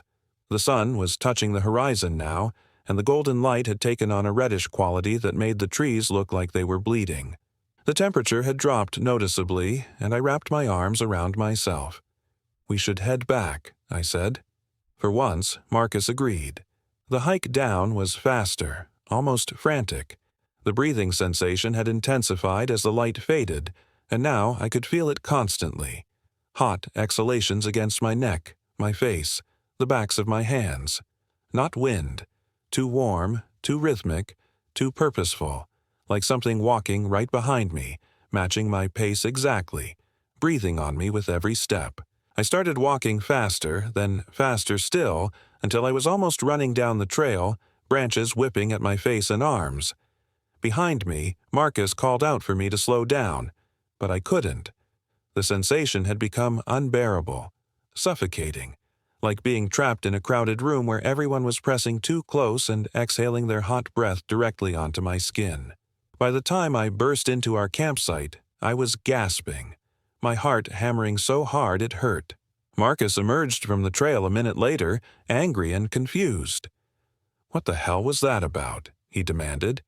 "Didn't you feel it?" I asked, but even as I said it, I knew the answer. Whatever was happening, it was only happening to me.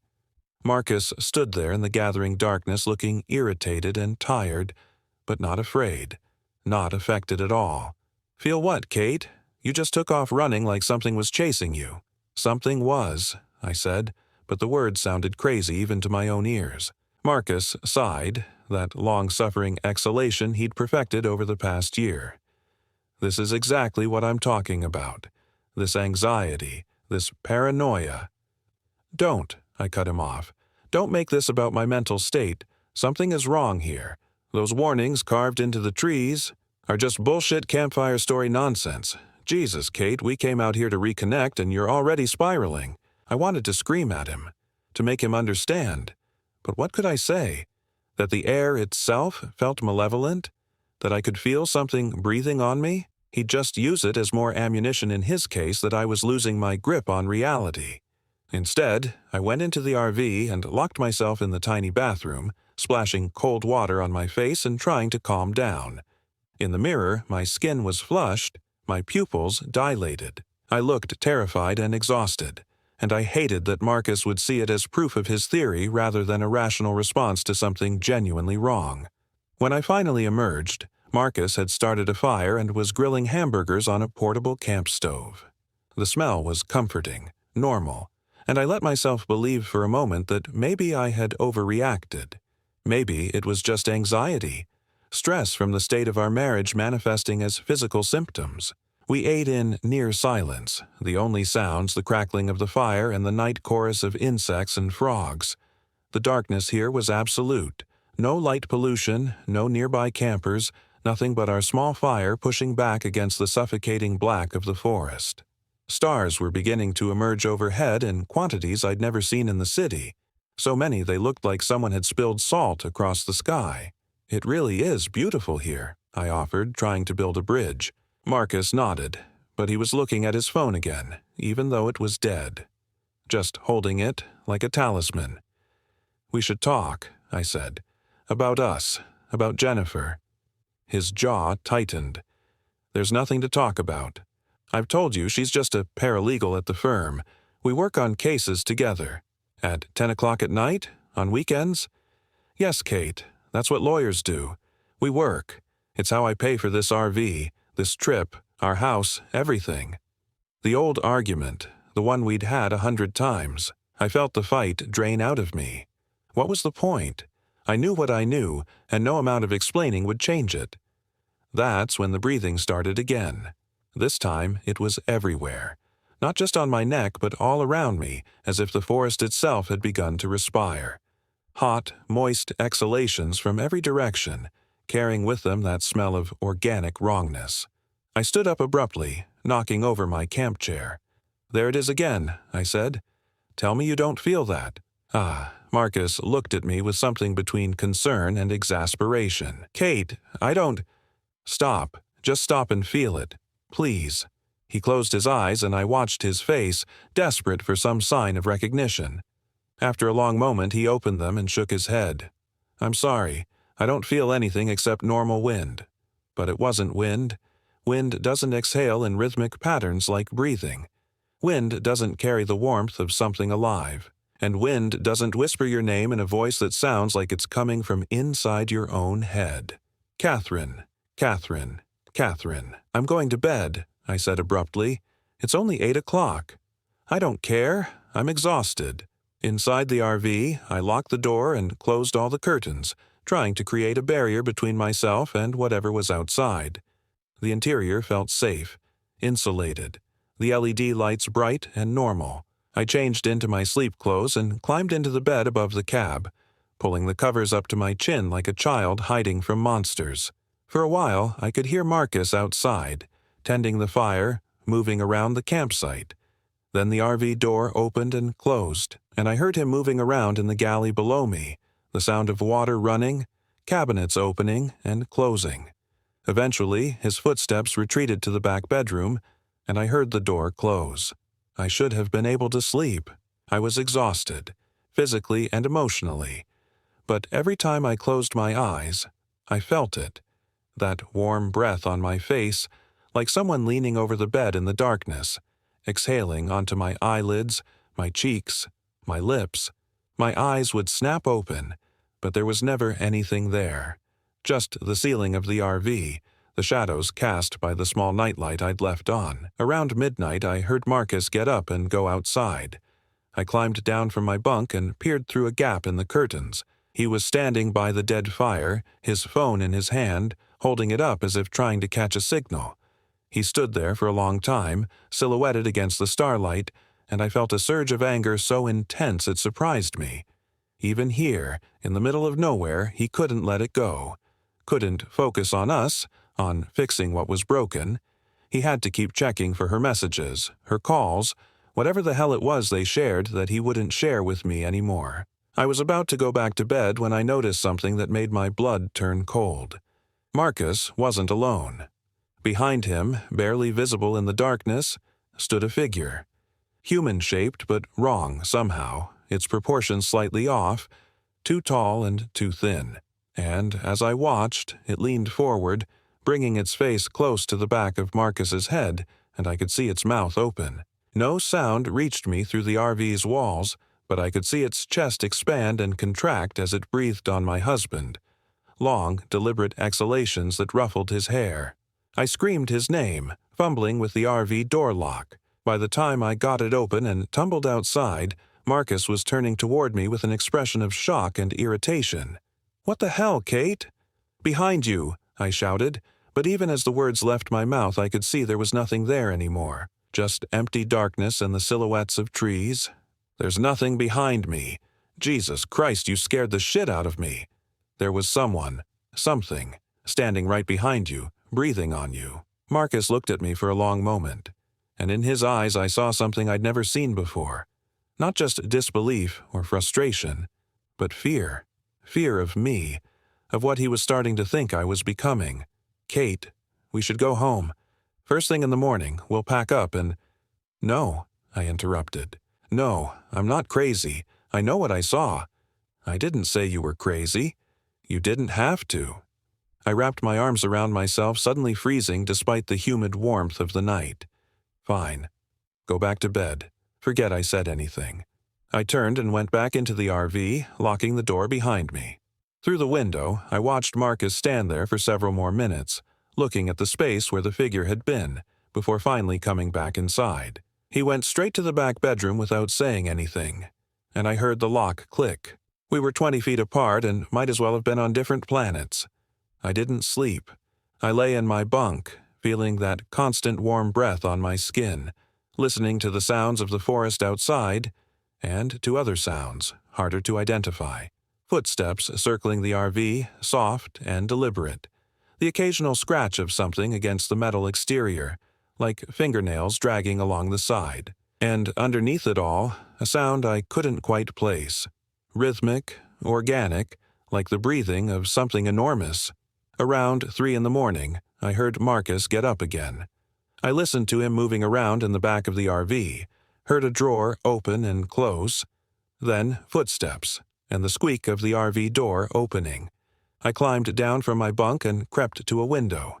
Marcus was outside again, but this time he was walking away from the campsite, heading toward the trailhead. In his hand was a flashlight, its beam cutting through the darkness. What the hell was he doing? I grabbed my own flashlight and followed, not bothering with shoes, my feet silent on the cold ground. He was moving quickly, purposefully, like he knew where he was going. I kept my distance, following the bobbing light of his flashlight as it wound through the trees. He was on the Yellow Rock Trail, heading back toward the overlook. It took 20 minutes to reach it, and by the time I did, my feet were cut and bleeding from rocks and branches.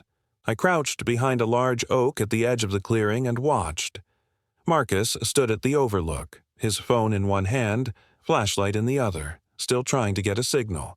But that wasn't what made my heart start racing. All around him, barely visible in the starlight, were figures, dozens of them, human-shaped but wrong.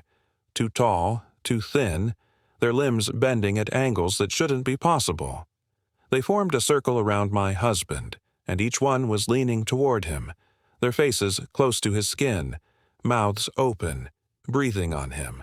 And Marcus just stood there, oblivious, checking his fucking phone. I wanted to scream, to run to him, but terror had frozen me in place. I could only watch as the figures breathed on my husband, their exhalations visible in the cold night air as white mist that seemed to sink into his skin. And as they breathed, Marcus began to change. Subtle things at first. The angle of his shoulders, the tilt of his head. Then more pronounced, his spine straightening in a way that looked painful, his neck elongating slightly, his face becoming expressionless and blank. One of the figures turned toward me then, as if it had known I was there all along. In the darkness I couldn't make out its features, but I felt its attention focus on me, like a physical weight. It opened its mouth impossibly wide, and from deep in its throat came my name, whispered in a voice that sounded like wind through a cave. Catherine. The others picked it up, a chorus of whispered names, and suddenly they were all looking at me, all moving toward me, their bodies flowing through the darkness like smoke. I ran. Branches whipped at my face and tore at my clothes. My bare feet slipped on wet leaves and sharp stones. Behind me I could hear them coming, not running, but gliding somehow. The sound of their movement like fabric brushing against fabric, and always that breathing, hot and wrong, on the back of my neck, my ears, my face. The trail seemed longer going down, twisted and labyrinthine, as if the forest itself had rearranged while I'd been at the overlook. I took a wrong turn and found myself in a part of the woods I didn't recognize.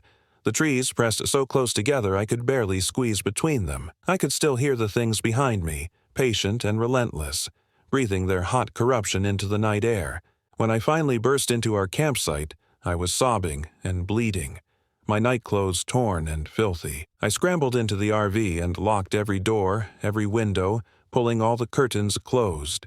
Then I collapsed on the floor, shaking so hard my teeth chattered. I don't know how long I lay there. Long enough for my breathing to slow, for the panic to recede slightly. Long enough to start questioning what I'd seen. Had those things really been there? Had Marcus really been changing? Or was this some kind of breakdown, stress, and paranoia manifesting as hallucinations? But the cuts on my feet were real. The torn nightgown was real. And when I finally worked up the courage to peek through the curtains, I could see them, dozens of those tall, wrong figures standing at the edge of the firelight, swaying slightly, their faces turned toward the RV, breathing. Dawn took forever to arrive. I spent the hours huddled in the galley, a kitchen knife clutched in my hand, watching those figures through gaps in the curtains. They never tried to come closer, never attempted to enter the RV. They just stood there, breathing, waiting. As the sky began to lighten, they started to fade, becoming translucent, then invisible, melting into the morning mist like they'd never been there at all. By the time full daylight arrived, the campsite looked normal, empty and peaceful, birds singing in the trees, dew glittering on the grass. The RV door opened and I nearly screamed before I realized it was Marcus. He looked haggard, his clothes dirty, leaves in his hair. But his eyes were the worst, flat and distant, like he was looking at something very far away. "Where were you?" I asked, my voice hoarse. "Went for a walk, couldn't sleep." His voice sounded normal, but there was something off about the cadence, the rhythm of his speech, like someone trying to imitate human conversation without quite understanding how it worked. "Marcus, we need to leave, right now. We just got here. I don't care. Something is wrong with this place. Those things in the woods." "There's nothing in the woods, Kate." He moved past me toward the back bedroom, and as he did, I felt it. That warm breath on my face coming from him. He exhaled, and it was wrong. Too hot, carrying that smell of organic decay. "What did they do to you?" I whispered. He paused, his back to me, then turned slowly. When he smiled, it didn't reach his eyes. "Who?" "The things at the Overlook. I saw them. I saw what they did." "You saw me checking for a signal, that's all." He moved closer, and with each step, I felt that hot exhalation intensify. "You're not well, Kate. You haven't been well for a long time. All this paranoia, this anxiety. Maybe we need to find you some help when we get home." "Don't gaslight me. I know what I saw. What you think you saw." Another step closer, and now he was right in front of me, looking down with those flat, distant eyes. "It's been a stressful time. The accusations about Jennifer, your obsessive behavior, checking my phone, following me, it's not healthy." He breathed on me then, a long, deliberate exhalation that seemed to go on forever, hot and wrong and invasive. It felt like it was seeping into my pores, my mouth, my nose, trying to get inside me. I shoved past him and ran outside, gasping for clean air. The morning was beautiful, clear and bright, the forest alive with birdsong. A perfect day for camping. I wanted to scream at the wrongness of it all. Marcus followed me out, moving with that same wrong cadence, his joints bending slightly too far with each step. "We should try to enjoy the day," he said. "Maybe take another hike, clear our heads." "I want to leave." "We're staying." Not a suggestion, not a discussion, a statement of fact delivered in that flat, distant voice. I looked at my husband and realized with absolute certainty that whatever was standing in front of me wearing his face wasn't entirely Marcus anymore. Something had been added, layered over him like a second skin, breathing through his mouth, looking through his eyes. "Then I'm leaving without you," I said. I went into the RV and grabbed my backpack, stuffing it with whatever I could grab quickly: clothes, water bottles, my wallet, car keys. Marcus stood in the doorway, watching with that horrible smile. "You won't make it," he said. "The road is longer than you think." "I don't care." I pushed past him and started walking down the dirt road we'd driven in on, moving as fast as I could without running. Behind me, I could hear Marcus following, his footsteps crunching on gravel. "Catherine," he called. But it wasn't his voice anymore. It was that chorus of whispers I'd heard from the figures, dozens of voices speaking in unison through his throat. "Catherine, we just want to breathe with you. To share our breath. It's not so bad once you stop fighting." I started running then, my wounded feet screaming in protest, my lungs burning. The road stretched out before me, winding through the trees, and as I ran, I realized Marcus had been right about one thing. It was longer than I remembered. Much longer. Miles passed, then more miles, and still I hadn't reached the main road. The sun climbed higher in the sky, then started its descent, and still I was running on this impossible dirt road that seemed to stretch on forever.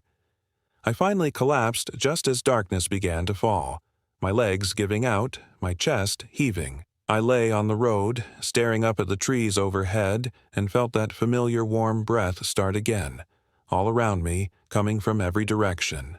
"Catherine, stop running. Let us breathe with you." Hands grabbed me, Marcus's hands, but also not his. Too many joints in the fingers, the skin too cool and smooth. He lifted me easily and began carrying me back the way I'd come, and no matter how I struggled, I couldn't break free. "It's okay," he whispered in that chorus voice. "You'll understand soon. The breathing is everything. It's how we communicate, how we share, how we love.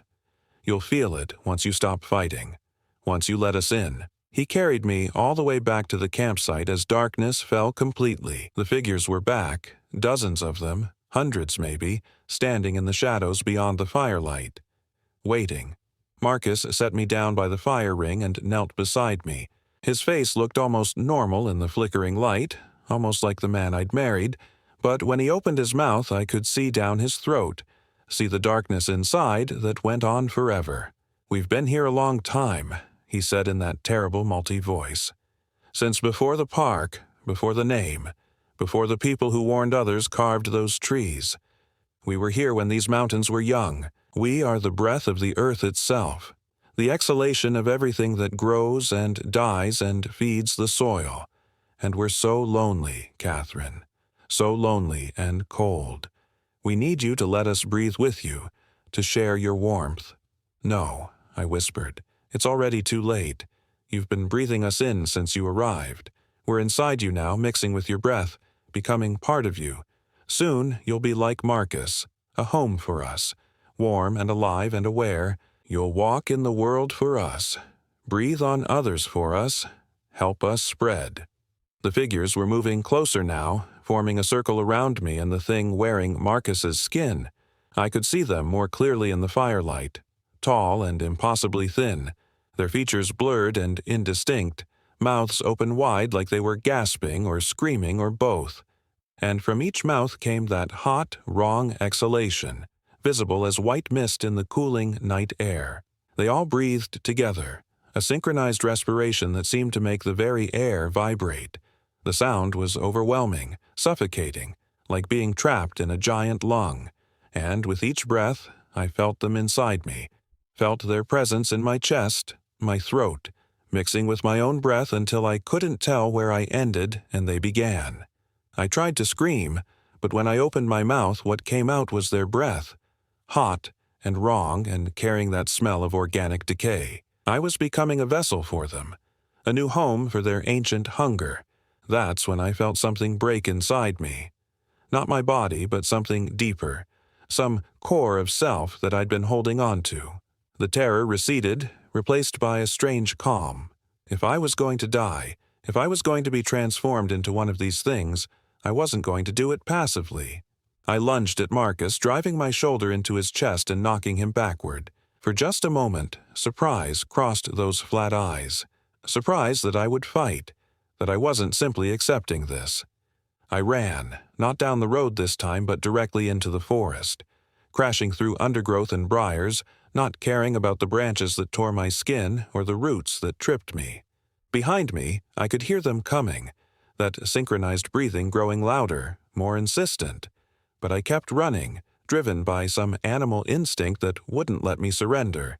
I ran until I couldn't run anymore, until my legs gave out and I collapsed face first into a creek I hadn't known was there. The cold water shocked me into clarity.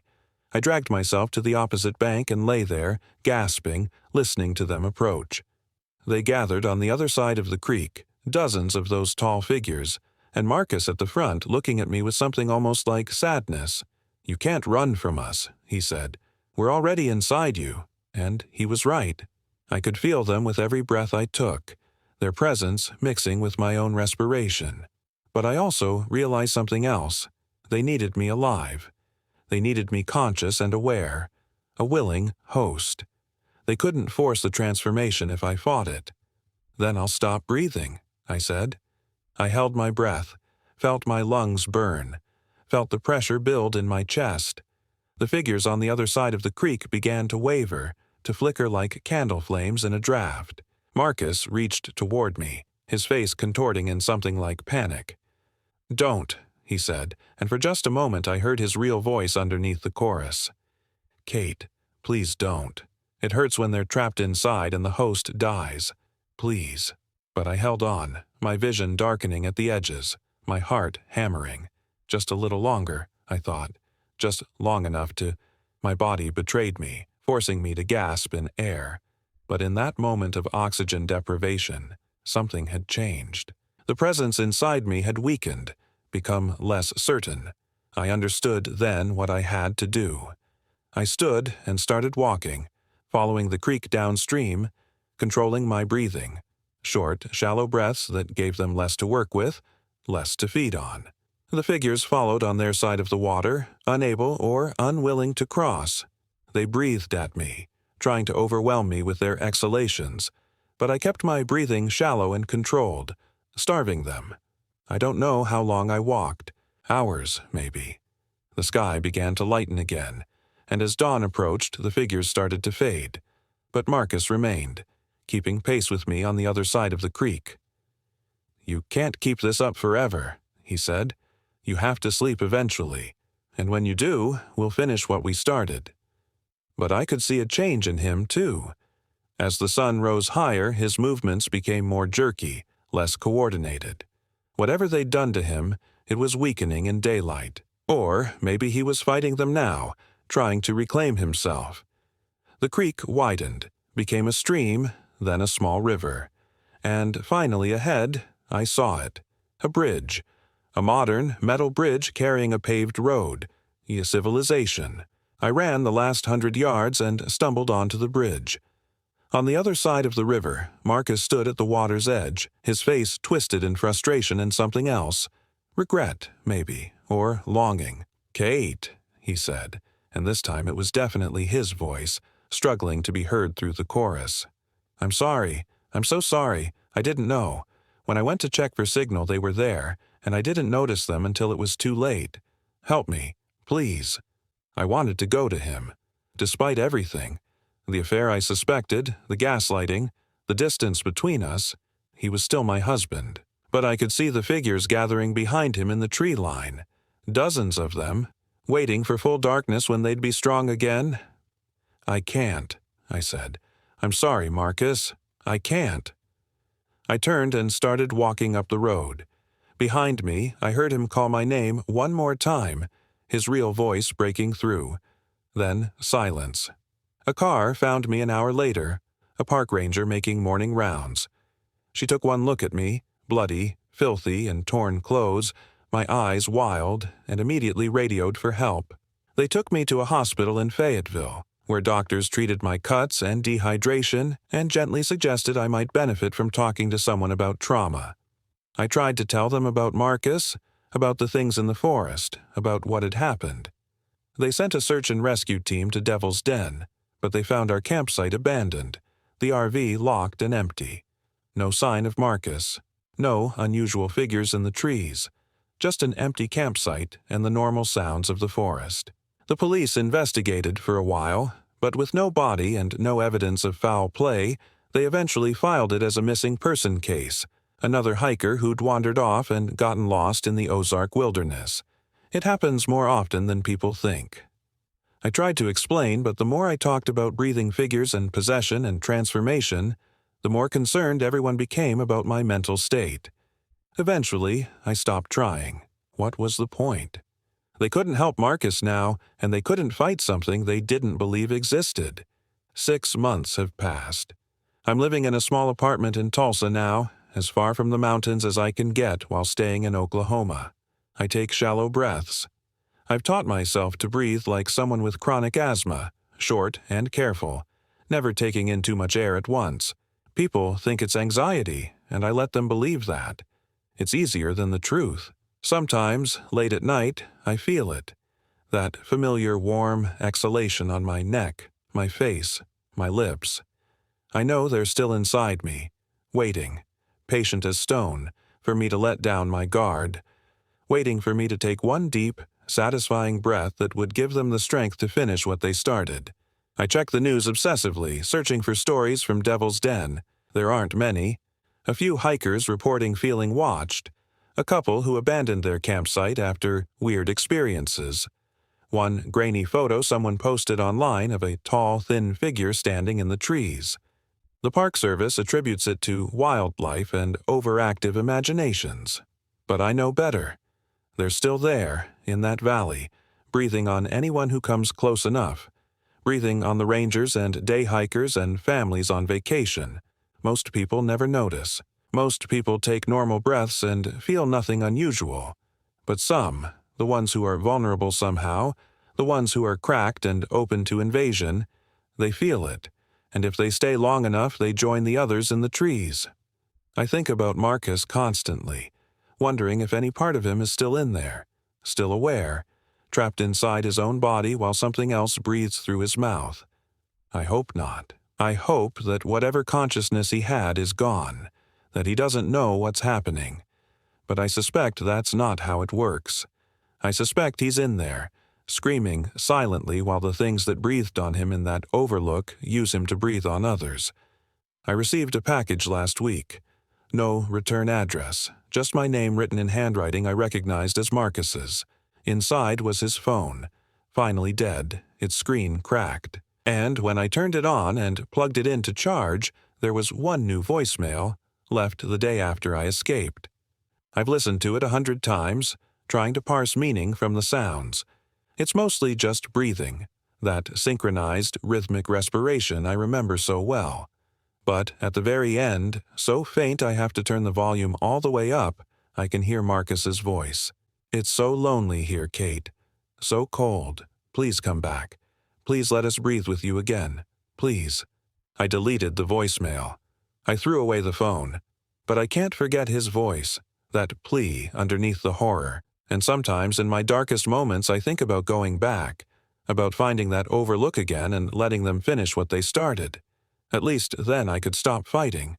At least then I wouldn't have to live with this constant vigilance, this shallow breathing, and this gnawing guilt that I left my husband to something worse than death. But I don't. I keep breathing my careful, shallow breaths. I keep living my half-life, never sleeping deeply, never fully relaxing, always feeling that presence inside me, waiting. Because the alternative is worse. The alternative is becoming what Marcus became, a breathing thing in the trees, luring others in with familiar faces and desperate pleas. The air in my apartment tickles my ear like breath sometimes, warm and wrong, and I know they haven't forgotten me. They're patient. They have all the time in the world, and eventually I'll slip. Eventually I'll take that one deep breath, or I'll fall asleep without meaning to, and they'll surge up from inside me and finish their work. Until then, I breathe shallow. I stay vigilant, and I warn anyone who'll listen. If you're camping at Devil's Den State Park in Arkansas and you feel warm breath on your neck when there's no one behind you, leave. Don't stay to investigate. Don't try to rationalize it. Just pack up and go before something that lives in the exhalation of the earth itself decides to make a home inside your lungs. Because once they start breathing with you, you'll never be alone again.